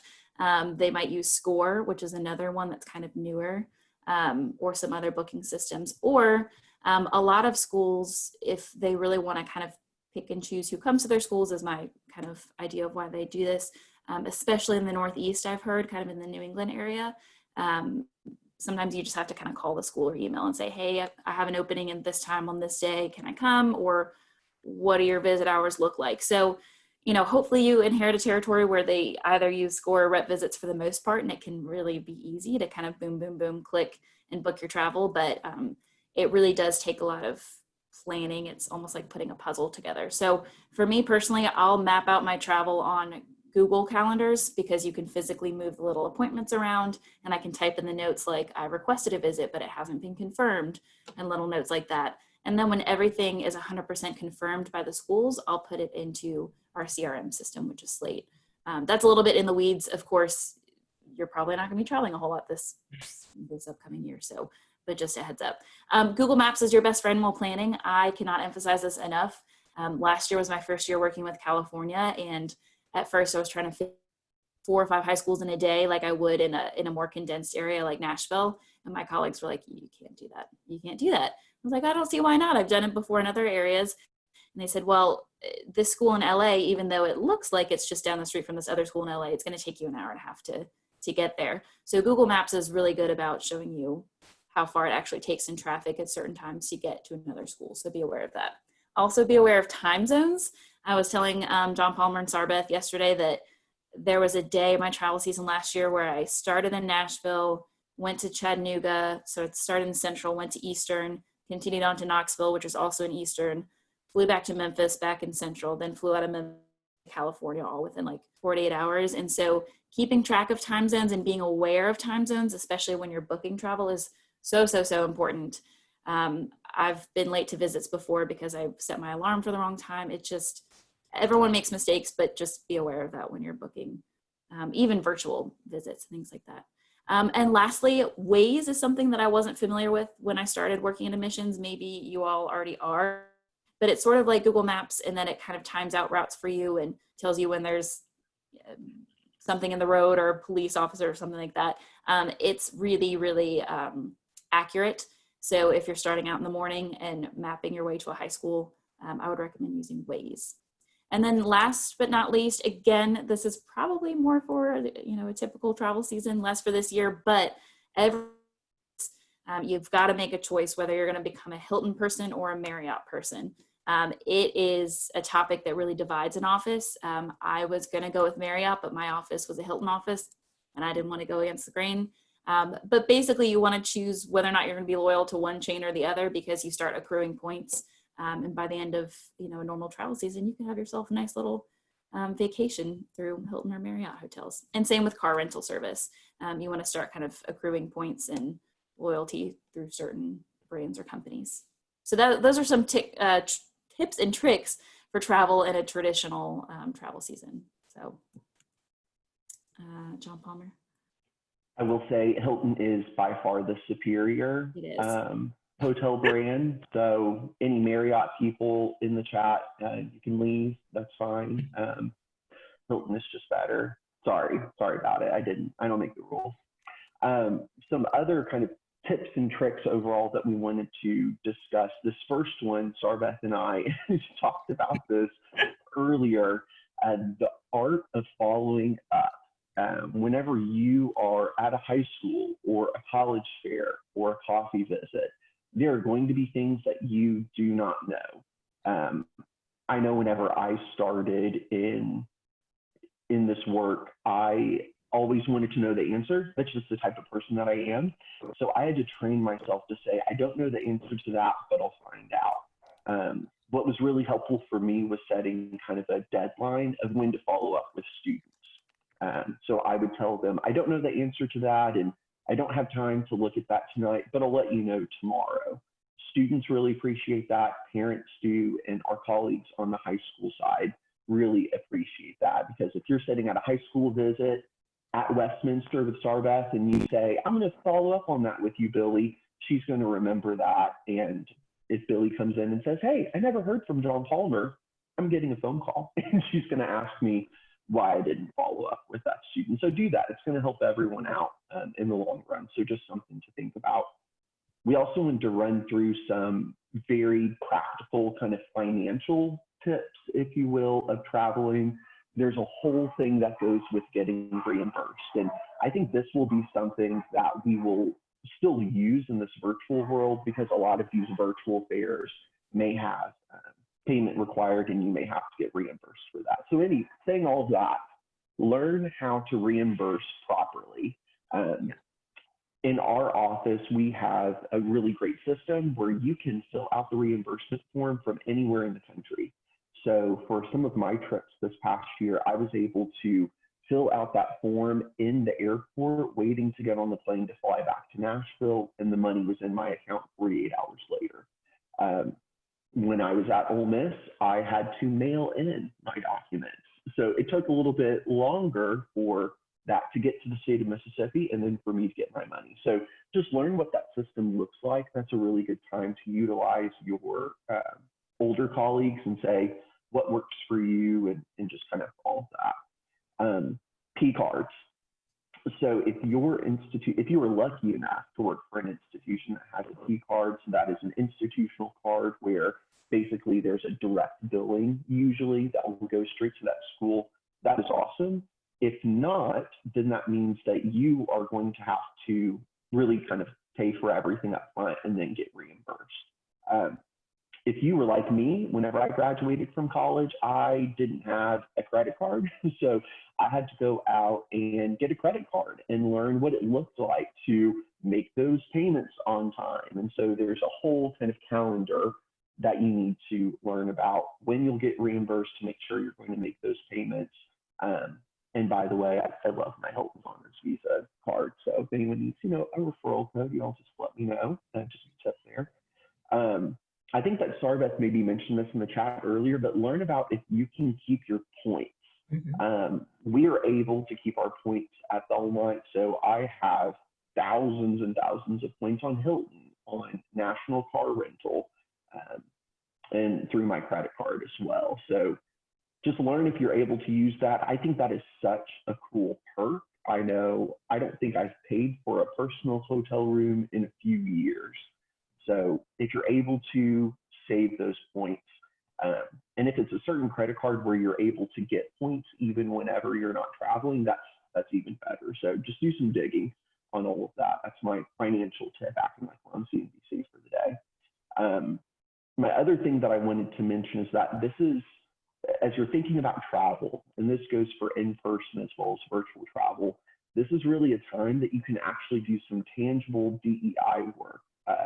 For those of y'all that are maybe brand new to the professional world, you may not have heard that term DEI before. It stands for diversity, equity, and inclusion. Something that I think y'all will find if you're new to admissions is that admissions is a very advocacy-based group. We want to do what's in the best interest of the student, and there's a lot of really good people wanting to do good work. And I think that especially now, there's such a I don't want to say hot conversation, but there's so much conversation happening right now, right, about DEI work. And I think in our roles, especially as young professionals, it can feel a little overwhelming or a little daunting to say, okay, well, what can I actually do in my role? Well, one of the things that you can actually do if you're a 21, 22, 23-year-old young professional is visit different types of schools. Reach out to them, work with community-based organizations. Those are really incredible ways that you can connect with different student populations and assist with case studies, assist with virtual panels. There are so many incredible things that you can do, and there are so many great organizations out there. It can feel a little overwhelming to know where to start with that, especially if you're coming into a territory that is brand new to anyone at your institution, or of course, just brand new to you. So if you don't know where to start, ask us. Those of us that are here on faculty, we've got pretty much all of SACAT covered. Reach out to your high school counselors. I know Atlanta a little bit, but I don't know Atlanta as well as I should. So I'm probably going to be talking to Sarbeth and some of my other Atlanta friends to say, what are some great CBOs that I can work with in Atlanta and outside of the metro area throughout the state as I re-inherit Georgia for this year. So I think just as we think about this kind of overwhelming sense of what can I do to make a change in the world, and especially if you're working at your alma mater, this is a really, really good way that you can do some of that tangible work. So we wanted to make sure that we kind of talked about that a little bit. Okay, tips and tricks from the high school side. Before I get to this slide, I wanted to mention a couple of things that as my co-presenters were talking that I thought about. One tip that I learned during travel season is, one thing I learned about myself, I'm notorious for losing receipts. It was the worst. I was like, okay, I'm gonna put it in the envelope and keep all my receipts, and then I would lose the envelope. And take pictures of your receipts and create a folder on your phone that says New Orleans travel. So I would take pictures of every receipt, time I got it, and just put it in that folder. So if I lost my physical receipt, I actually had a picture of it and I could upload it. Secondly, it's really important to, I'm gonna do that in a second. Parking at high schools can be challenging.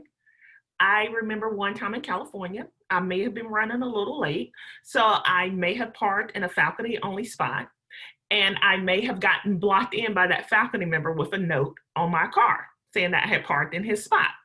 which meant by the time I found that faculty member, I was running late for my next visit. So parking can be critical, especially if you're in a high dense population. So when you're making those school visits, make sure that you really listen to what they're saying about parking, because a lot of times we're like, oh, we'll figure it out. My high school this year, we had a lot of construction. And so we had 2 spots dedicated to colleges, and you just had to park in those, and it was a gated entrance. We sent you the code. And thirdly, make sure that you have someone in your office. Mine was always my supervisor, where if something comes up on the road, and we'll talk about this a little later, be transparent and reach out. One of my first admission seasons, I booked a hotel and I told my co-presenter, it was an outside entrance hotel, which don't do that. And the KKK was marching that night, and I had to go out and get lunch or dinner. And it was all on the news, okay? And I was like, I'm 22 and I'm in the Midwest and I don't know anybody. So luckily I called my supervisor and she was like, pack your stuff, go to a nicer hotel, order room service. Like, don't put yourself in a situation where you feel uncomfortable. So having that relationship and talking to other people is going to be helpful. With my slide, time management, I really learned this when I flipped to the high school side of the desk, is that the students are at school to be in class, right? So showing up too late to a visit, even if it's 5-10 minutes late, at my current high school, our students are giving, if they're saying, oh, Belmont is here or Rose is here between 9:15 and 9:45, our teachers will allow between 9:15 and 9:45. And so if you show up late or you don't know where parking is and you're on campus, but you can't figure out where to go, that happened to me once in California, I lost on that campus.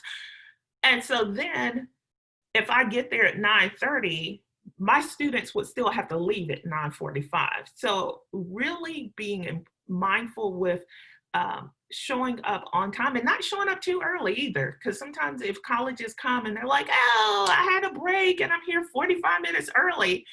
Well, I may have a schedule with another college, or I may have a parent meeting. And so those times are really protected times. So pay attention to that.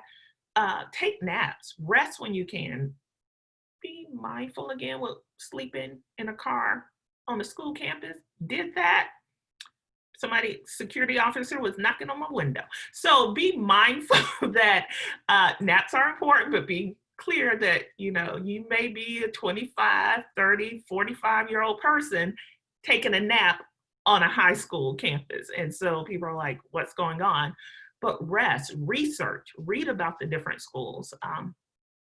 How will your time be spent during each visit?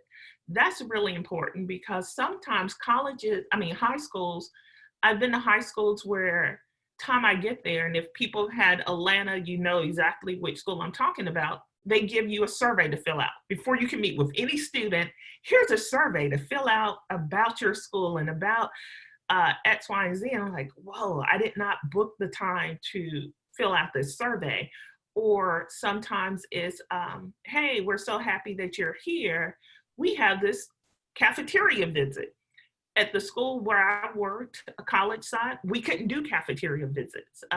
We never saw that as a productive use of our time. Other colleges can. So really listening and understanding what your visit will consist of. Sometimes they will say, hey, we want you to speak to our IB curriculum students, or we're going to give you a tour before you can sit down and talk to our students. Well, if I'm taking a tour and I didn't know and I have on stilettos, I might not want to walk a mile around campus when it's 95 degrees. And so knowing exactly what that visit will consist of. Materials. When I was on the road, and I see a lot of you guys when you come visit and you have these stacks of materials and you're like, oh, here's 50 brochures. Our office, we don't have any place to put those brochures. If you didn't give it to a student, I'm gonna be very honest, and anyone who knows me know I'm a very candid and honest person. Like I tell my students, always from the heart though. we put those in the recycling bin. Time you leave, we're like, what are we supposed to do with these? And so be mindful that a lot of times students are using what's on the website. College counselors are using what's on the website. So coming in with materials and leaving 50 pieces because you needed to get rid of those pieces, just think about, you know, you might want to leave one copy, and then that's more than enough. Learn about your high school that you're going to visit, or your community-based organization, like we mentioned, CBO, that you're going to go visit, because you want to do that research. Read the profile. I know I work at the Westminster schools in Atlanta, Georgia. There are several Westminster schools in the country. There's 2 in the state of Georgia. We are not affiliated. And so, and we say that the first thing on our profile is, we are a day school, you know, blah, blah, blah. And people are like, oh, are you boarding? Well, that means you didn't even read the first sentence. Or, hey, you're not talking about financial aid at my school because you see that we're in Buckhead. Well, if you read the profile, you'll know that we have over 20% of our students who are on financial aid. And so having that reading and knowing about the school that you're visiting, doing that research really helps not only you to know what you're going to talk about, but it lets the college counselors know that that you're taking this seriously, and that you're not just, oh, let me go talk to these kids and keep it pushing. Also, researching is important, and following up, like what John Palmer and Mason mentioned and others mentioned, having that network of colleagues who may have had your territory before. If in your office or outside of your office, there were a couple of schools that I visited, one in California and then one in here in Georgia, that had dogs in their office.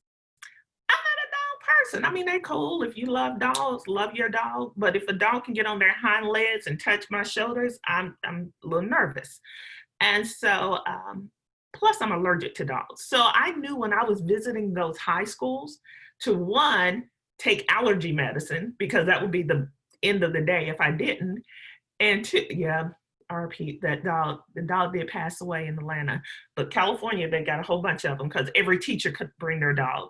But take my Claritin and wear pants. Like, truthfully, I knew, okay, I'm visiting this school, I'm wearing my pants, because the dog was going to be all on me and touching my legs, and I didn't want to break out. And that might seem trivial, but it was helpful for me to know so that I could have a successful visit. And lastly, college counselors, we are your friends. We are, like I mentioned in my introduction, it's all about the benefit of the student.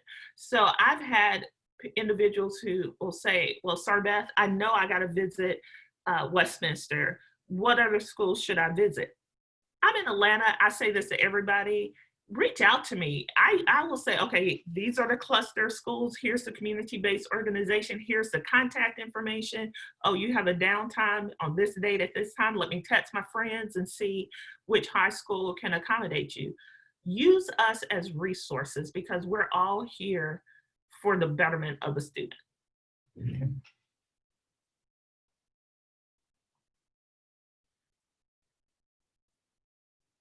Oops, sorry, I was muted. So let's talk now going forward about what we think will happen this fall. Again, this is our best professional judgment. Every school is going to be affected a little bit differently, and every region is going to be affected a little bit differently. But overall, I think the consensus is, you know, we're just not going to be traveling as much or in the same way that we have been in the past. So first, know that you have the opportunity to travel a little bit differently. I've been talking about this. We're doing virtual high school visits and virtual tours at Rhodes. And I know I've been telling all the students, like, I know this is not the most ideal way to visit, quote unquote, a campus, but there are actually a lot of pros to this kind of new world that we're in. I know personally at Rhodes, we haven't had a huge online presence because so much of our admission process happens on the campus. It happens face-to-face. We just relied a lot on this visit and campus programming. So everything that's been happening with the global pandemic and COVID-19 has really expedited our technological resources. We've had to invest a lot of money very quickly. into getting like a virtual tour up and going and things like that. And so while there are a lot of kind of downsides to what's happening, there are a lot of pros for high school students in that they are able to visit quote unquote campuses that they maybe didn't have the resources to get to before. And the same goes for our side of the table on the admission side. There were a lot of schools that I just physically couldn't fit into a week of travel in whatever territory I was in, especially places like California, where I had the whole state and I only had a week to visit as many schools as I physically could. Now we have the opportunity to reach out to people that we haven't really been able to reach in the past. And that goes for high school students, college counselors, CBOs, community-based organizations, and other things like that. So I mean, I think while of course there are a lot of downsides to what's been happening, there are a lot of upsides, and we now have access to a lot more people than we have in the past. So even though you may not travel physically, recognize that your days are going to get extended. We've already talked about this as an office, and I think Stephen's group talked a little bit about the importance of mental health and setting boundaries a little bit earlier, because your days are so long on the road as it is, but at least you're moving or going or changing location. Now I feel like I sit on my computer from 9 to 6 sometimes, and I don't really get up. I don't really move as much. And so your days are still going to be long, but they're going to be long in a different way. And this, yeah, so like I said, this happens in a normal year, but connect with your supervisor and talk about how you all do. Maybe, do you do overtime? Do you do comp time? Meaning that if you work from 9 to 8 p.m. one night, can you come in an hour or two, come in or tune in an hour or two later the next day, something like that.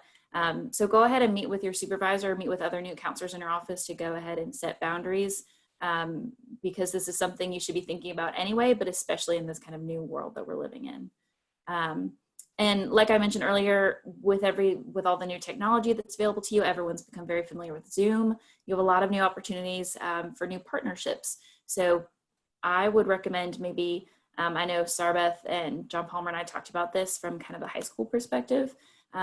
It might be good to connect with other colleges. We've talked about maybe connecting with peer institutions, but maybe who don't have the same pull from certain geographic areas. So I'm thinking about partnering with like Pomona College and Reed out on the West Coast to do sort of like an information session for a Westminster or something like that, so that these students aren't just sitting on Zoom for 30 minutes hearing about one school. They can quickly get access to schools all across the country. And by partnering with schools that are maybe in a totally different geographic area, you're not competing for the same students necessarily. So it doesn't feel like as weird or as awkward, if it even does. So you really have the opportunity to connect with other colleges, high schools and CBOs, like we mentioned. And this is something we've talked about as an office a lot. Consider connecting with our high school, so our colleagues on the other side of the desk. Sarbeth is not even working this summer, and she's been basically on her computer every day. So they are really, really busy people, especially now when really no one knows what's happening. So don't monopolize the time. They have a lot going on. But high school counselors do want to get to know you as a rep. They don't want to just meet some random person in passing who just happens to be in town. They want to get to know you, who works with students at their school. So we talked a little bit about maybe hosting a counselor coffee hour, where maybe we just coordinate a Zoom kind of coffee hour from 8 to 8:45 to talk about what's happening at Rhodes, what next steps look like. And that could be another opportunity to combine with peer institutions and just do a quick 1 hour thing with high school counselors from the Nashville area, or the Chattanooga area. And they can talk about what's happening in their area. You can talk about what's happening at your school. And that way, you know, it's kind of quick to the point and you're not monopolizing a ton of their time, but still you want to get to know because they are an important part of this puzzle. And Sarbeth and John Palmer, I think we basically already did this at the beginning, but we're going to do a poll asking kind of what a school's learning plans are for the fall. So if you all could type in your college's plans for this fall as you know them. Of course, we know they could change tomorrow, but at this point in time, what has your school decided? I love this polling feature. Great. So it's looking like around 64, 65% of colleges are moving to a hybrid model. Looks like the next highest would be in-person classes, around 17%. And about 9% have not made a decision yet. And it looks like Rhodes is in the minority with virtual learning. Okay. I also love the people in the chat that are saying, can we say all three? I think there's so many of us that are in that really boat too. Yeah. So, I mean, that's a little, like I said, there are obviously a lot of negative things associated with everything that's happening, but with the use of technology, you have a lot more access to high schools, to students, to counselors, but you do want to be mindful of their time and your time. So making sure that you're setting those boundaries like we talked about. So let's talk about Okay, so real quick, and we all know we're on Zoom right now. Zoom fatigue is a real thing. I know all the public schools in Atlanta metro area have all said they're doing Zoom, right? Our school, a lot of the private schools, we're doing the hybrid model. And so keeping in mind that having multiple Zooms or virtual opportunities for students, just because you can, doesn't mean it's the most effective way, because if they're in class on Zoom from 7:30 until 3:30, the last thing they want to do is sit and listen to another Zoom about a college, even though it could be their favorite college. They're just tired, eyes, everything. I ordered these, whatever they're called, like blue something glasses. One of my students told me to get it, so to help my eyes. We're looking at a computer all day. So keep that in mind. And like Mason said, a lot of just how can we partner and make the most effective time of the Zoom. Oh yeah, blue light glasses, thank you. I didn't know what they were called. And so how can we make the most effective use of our time on Zoom with the students? I'm about to say something that is, all of you will probably give a thumbs down because I'm giving a thumbs down when I'm about to say it. But thinking about if I'm giving a Zoom information session for a high school, and I typically did it at 10 o'clock, here's the thumbs down. If these students are in Zoom classes, even if they're on a actual campus, a lot of colleges and high schools, well, a lot of high schools are, the social distancing is real. So it's not like they can just get up and leave the classroom and go to a room to do a Zoom call. So potentially looking at those off the wall hours, 6 p.m. That's where the thumbs down, because I'll have, if you give a 6 p.m. info session, I'll have to log in at 6 p.m. with my students. But thinking outside of the normal time frame may be more beneficial. You may get a higher impact, especially if you're working, like Mason said, with a West Coast school who may say, oh, 6 o'clock is a great time for us, because let's see, 6 would be about what, 2 or 3. But Mason might be like, oh, that's sort of my dinner time. But that might be a great time for students after all day Zooming, after, if their school allows extracurricular activities, they can come home, they can debrief, rest their eyes a moment, and then log back in. And so like Mason was saying, you might want to reach out to your supervisor and say, I'm doing this at 6 p.m. Can I have an hour later check in the next day, or use this time, this comp time at a different point? The interactive piece. I have been on a lot of Zoom calls with colleges this summer. I actually got a poll made while we've been here for a college asking about coffees and feedback if we would participate.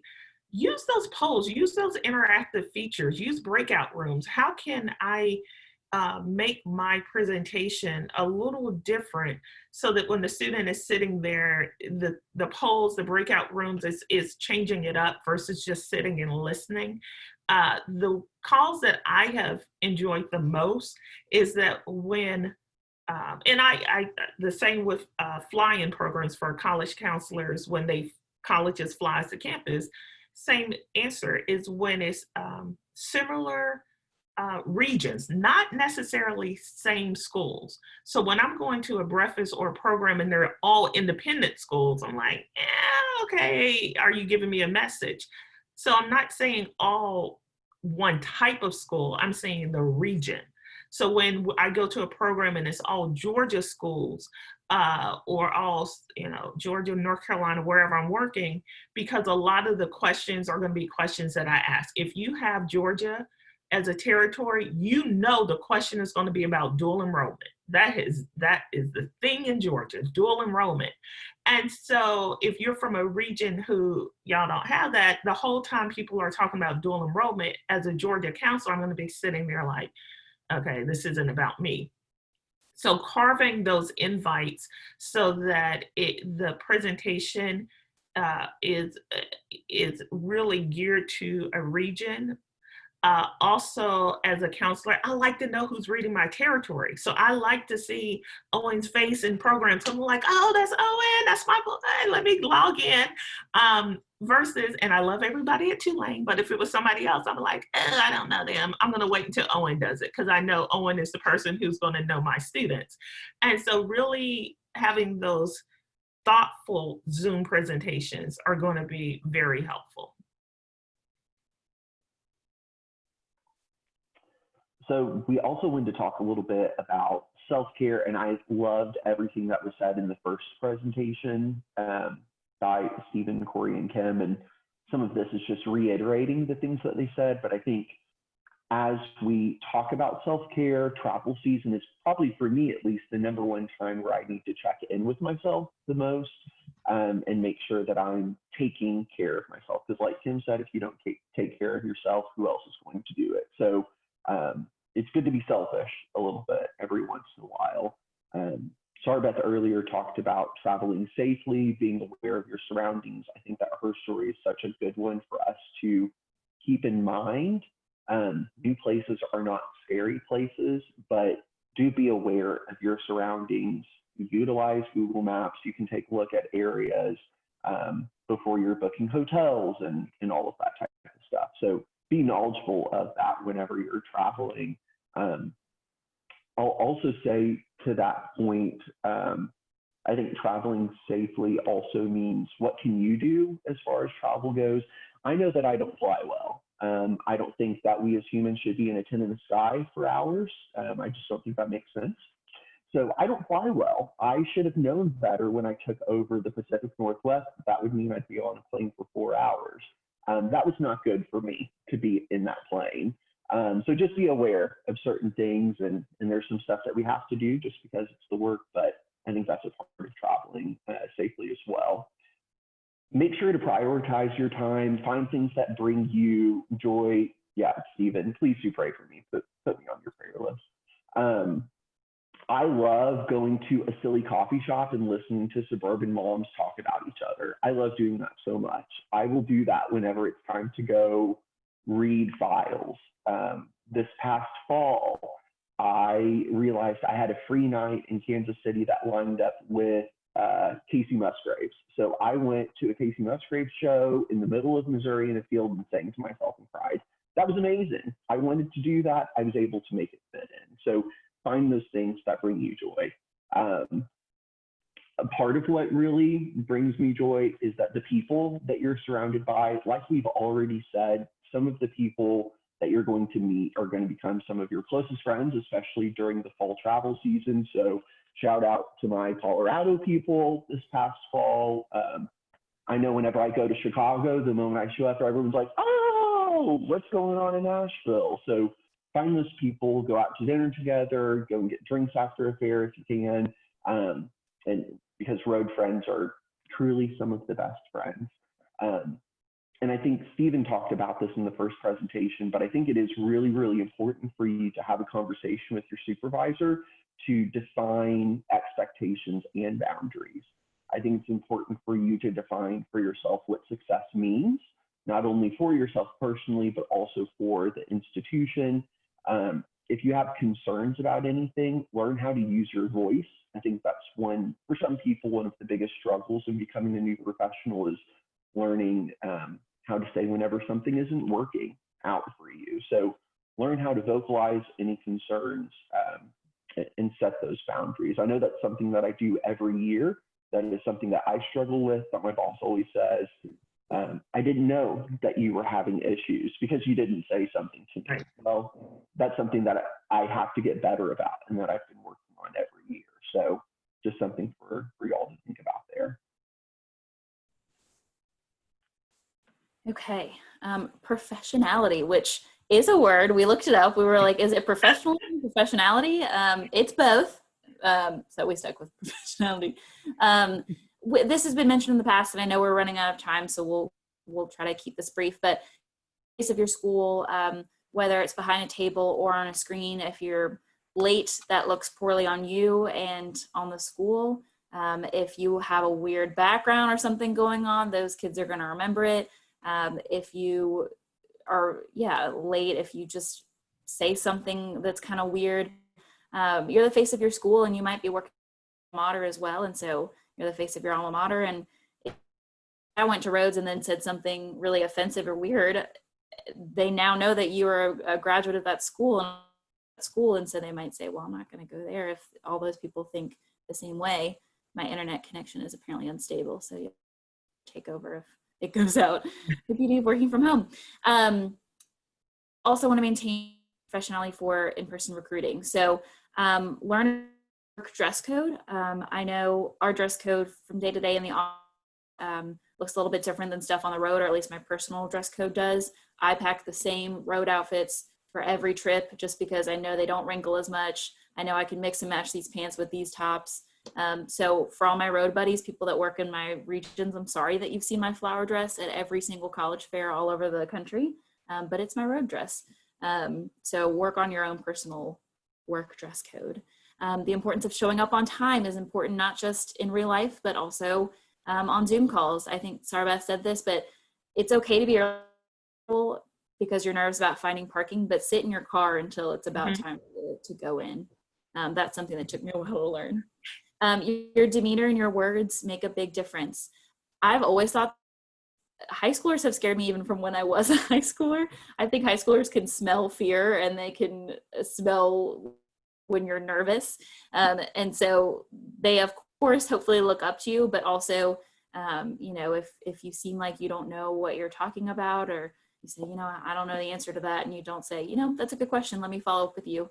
They're going to think, do you even know what you're doing, kind of thing, or I don't want to go to a school where the professional doesn't know what they're doing, that sort of thing. So your demeanor and your words count, especially in the minds of 17-year-olds. And we've said this time and time again, so I won't spend too much time on it, but this is a very niche, tight-knit community. If you make a big mistake at a school, there's a chance that it gets back to your college before you even come off the road. That's happened to people in our office before. If you make a name for yourself out on the road, people are going to notice. People might talk about you. I know before I went to dry run at Emory, they were like, do not be that school that people talk about. Do not be that person that gets too intoxicated at the social, because you don't want to make a name for yourself in a bad way. And so just keep in mind that this is a small, tight-knit community. You might not want to stay at your institution for forever, but you don't want to make it difficult to be hired at another institution. So that's professionality, which is a word. Final thoughts. This isn't a competition. Again, we've talked about this, so I don't want to spend too much time on it, but I did feel like, because I was working for my alma mater my first year out, that if, one student at my table, but Trinity University in San Antonio had 10 people at their table, they had a better sales pitch than I did, and everything was a competition. And it's taken me a little bit to realize that, yes, your job is to represent your school, your institution, and serve your students to the best of your abilities. But at the end of the day, there's a lot that goes into finding the best college fit. And so do your best, talk about your school, do everything that you can. But at the end of the day, if that's choose your school, it's not because you didn't have an incredible sales pitch at the college table, or you didn't have enough Zoom calls.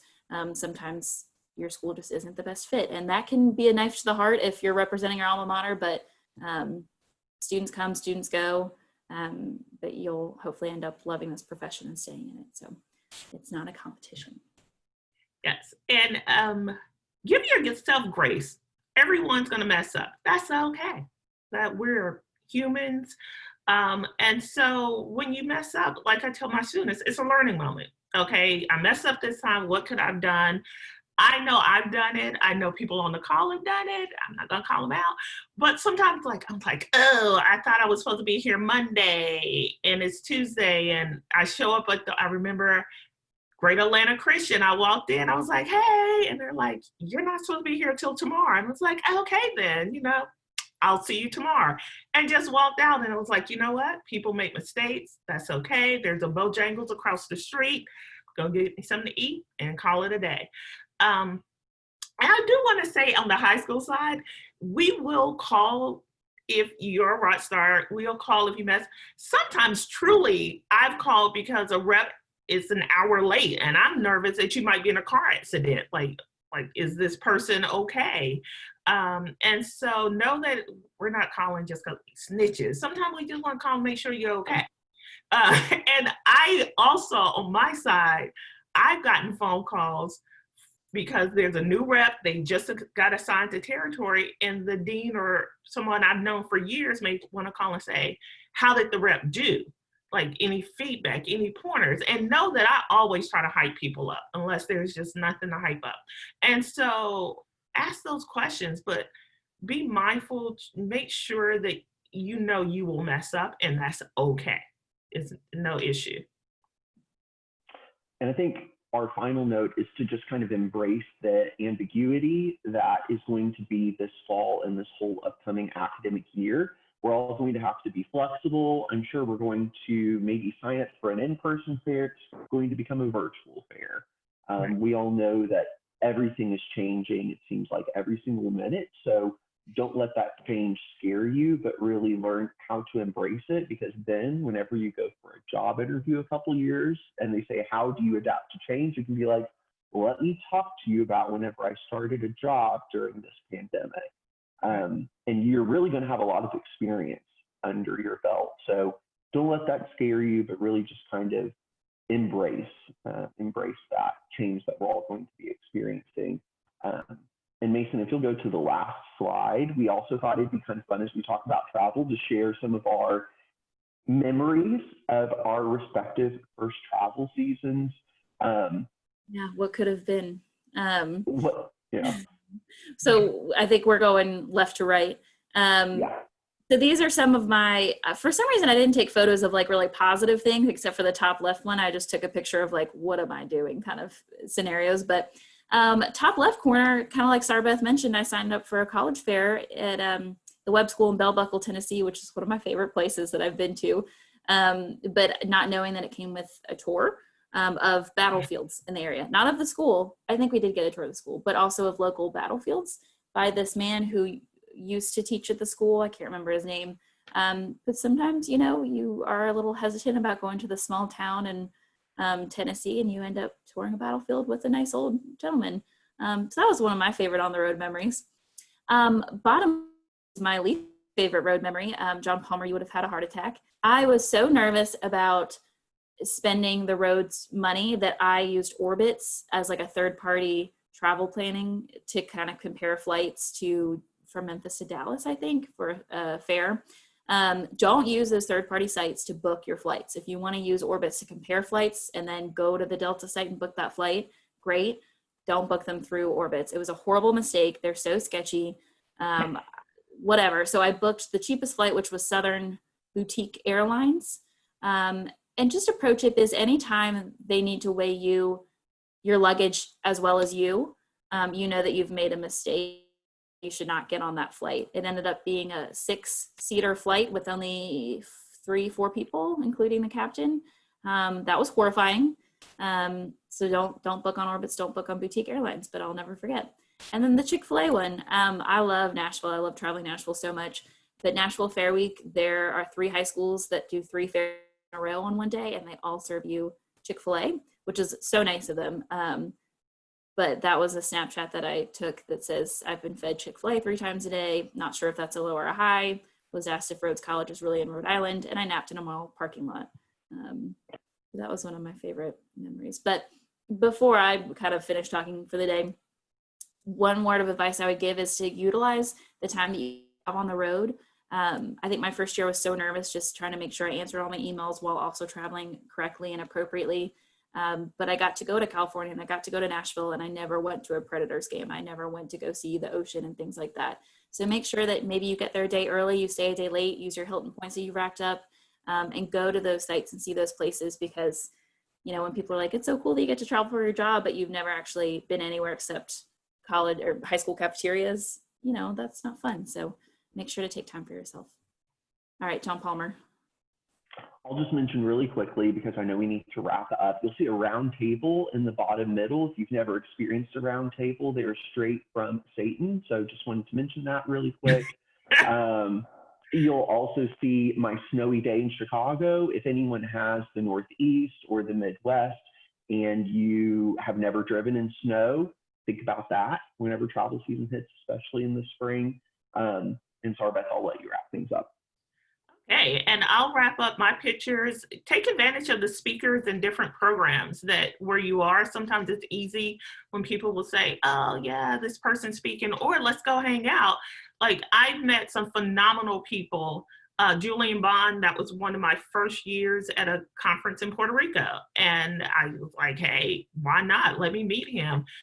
David Evans, a lot of people may have heard of him. He just retired. He's been at Harvard for over 50 years, top right. And the first program I was at where he was there, I was like, I have to meet him.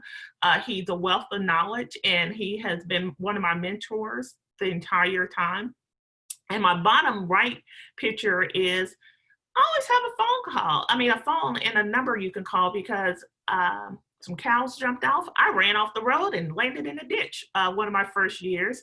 And so I was able to call the school and be like, yo, I'm not coming. Can y'all call all the other schools for the day? And here's who I'm going to visit. Because my mind was not like, let me call all these other colleges. I was like, how do I crawl out of this ditch? And so, you know, have those numbers, have places where you can call. But like I said, everybody makes mistakes. You might end up in a ditch, but it'll be okay. Can't be pushing. So hopefully this was helpful.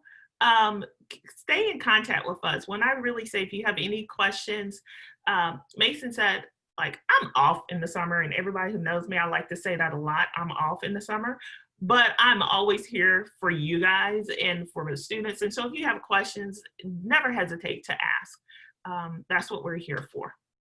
Okay. Yeah. Yeah, we know we were just kind of scratching the surface of what used to be travel season, what could be travel season.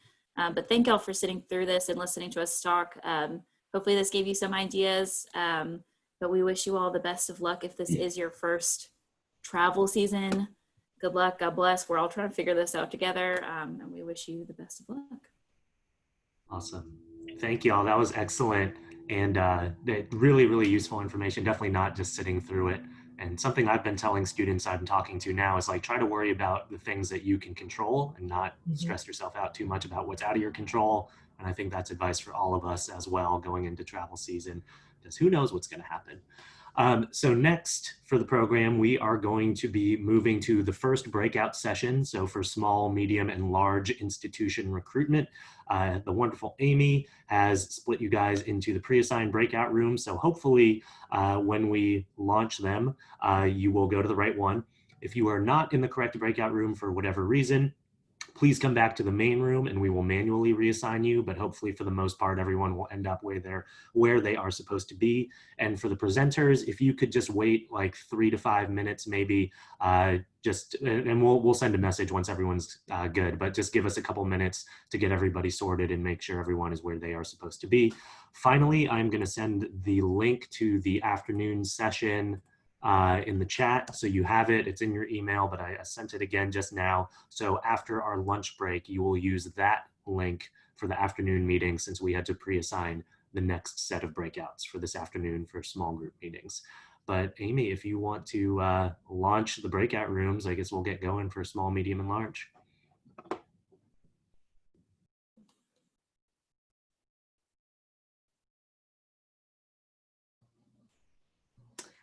All right, for those who are not assigned, I know a lot are faculty, but I couldn't find you based on your information. So if you need assigned, please speak up now.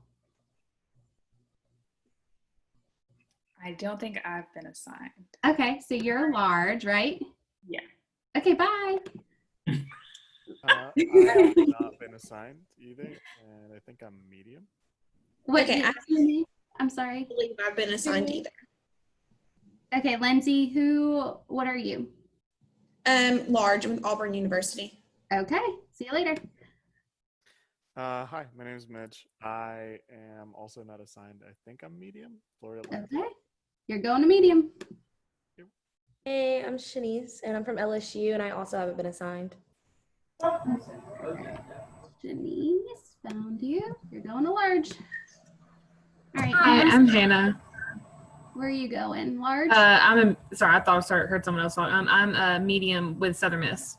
Medium. Okay. Hi, I'm with University of Florida, large. And that's DOB? Yes. Okay.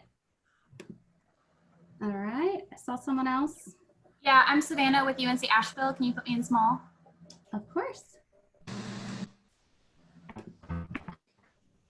Hi, I'm Shanae Nolan with the University of Tennessee in Knoxville. All right, so you're going to large. Hi, I'm Rula with Tulane. Is that small or medium? Medium. Okay. Hi, Rula.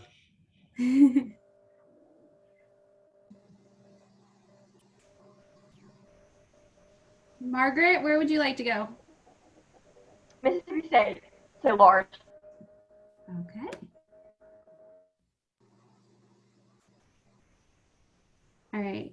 Is Christina from FAU? Is FAU what, medium? Large? We're a medium at FAU. Okay, thank you. So Christina. Then also needs to be banished to the medium, please.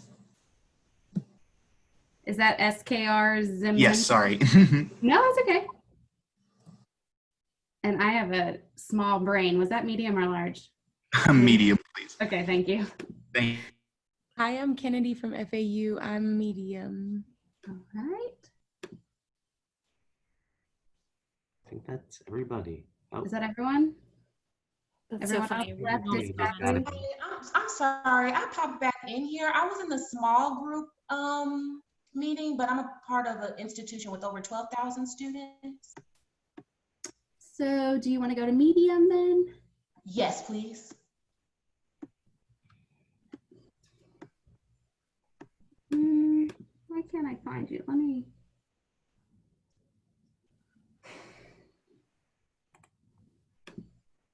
Thank you. Yeah, I'm trying to find you on this list. I wonder if it's because, what were you in? You were in small? Mm-hmm. It was like 5,000 or less. Okay, here we go. Move to medium. Here you go. Thank you. Okay, are we good? Everyone else that's here is a faculty member, correct? Yep. Oh, Nakia. Yes. Oh, there it goes. Okay. Okay. Oh, I think the day's going really well so far. Just my insight. Oh, wait. Looks like I don't Nikia's. think Nikia got moved. Oh, Oh, Amy, this is also Nayada. I'm a presenter for the small group. oh.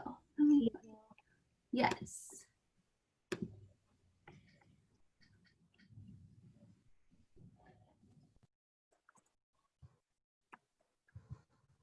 Let me see.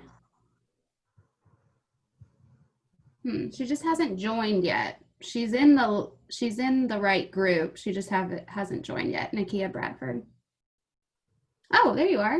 I moved you. It says you're in large or medium. Oh, there she there goes. it goes. Maybe Yeah, she had it's frozen. maybe she had to like push something or something. Nice. Let me see if she's green now. Yeah, she's green, so she's in there.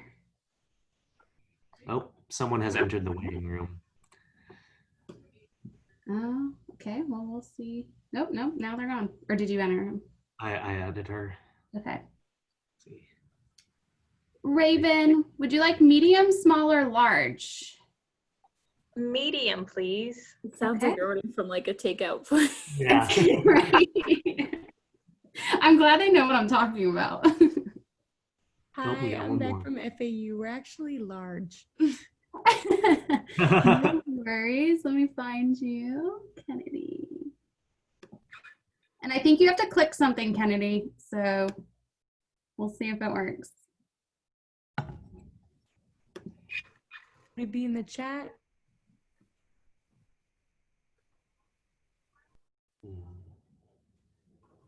They're good. Is anyone chatting? There's Kennedy. I don't think it's in the chat. I'm not sure what you have to press. I don't know either. I think but it just I think it pops up on the main screen. Yeah, like join meeting room. Yeah, it might just take a second or something since you're moving. But yeah, I agree, Denard.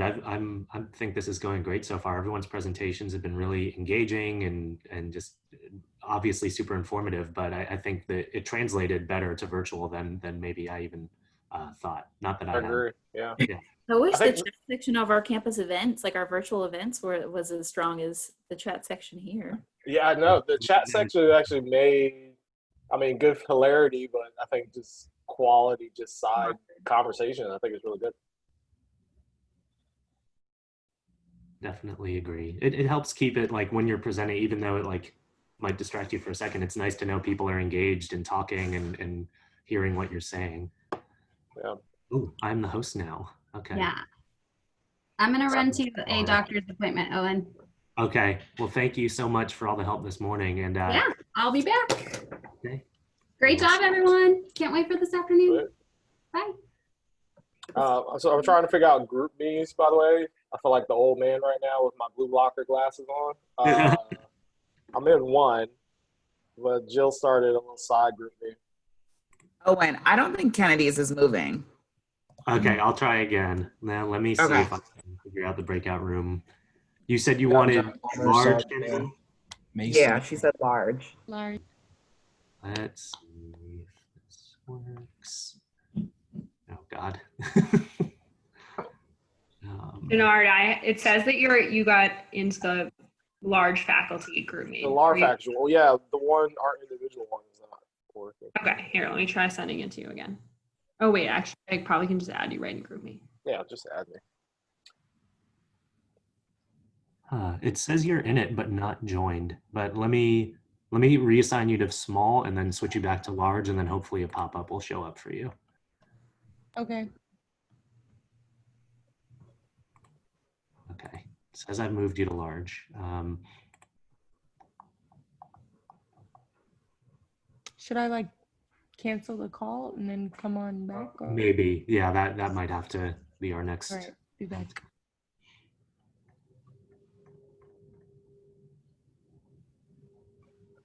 So yeah, this is why we did the 5 separate meetings, so we don't have to do this each single time with 150 people.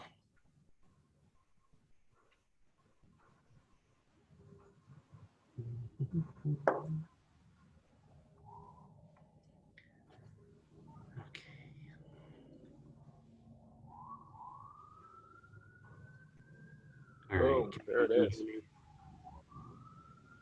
Okay, I'm going to assign to large. Hopefully that works.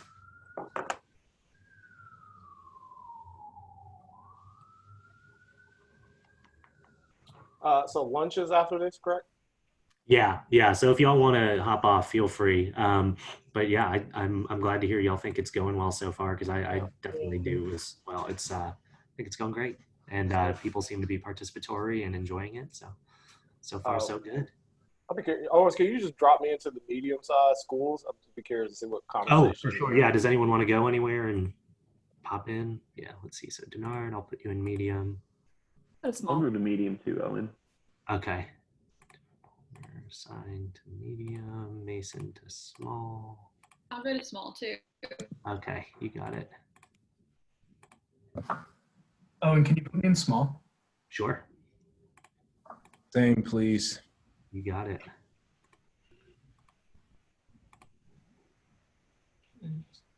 Sorry, Beth or Shannon, do you want to go anywhere? Are you gonna Let's take? go to small. I'll check that out for a little bit. I'll try medium, please. Alrighty. Is Jorge presenting at the medium one? I think so. Do you want to go medium? Man, I don't want to be the only guy. No, Jill, you're Oh, she's all over there. You're fine. And I'll go there.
Sorry, do I need to reassign y'all? Yes, I lost internet connection, so Oh, I. that's okay. Me too. Which size do you guys need to go to? I'm on the large one, large institution. Got it. Hopefully you'll get the pop up in a second. Ariel, where were you going? Is it by the size of the institution? Correct, yeah. Okay, we're a smaller private institution, Okay. kind Like of medium size. how many students? 3,350. Okay, I'll send you to the small one. I think Okay, they're doing cool. 5,000 or less. Oh, okay, perfect. Awesome. Thanks. And then, are you there, W. McDaniels?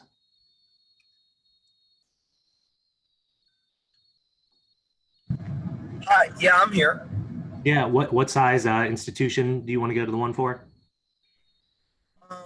A larger institution, honestly, about 50,000 students or so. Oh, okay. That's large then for sure. I'll send you over.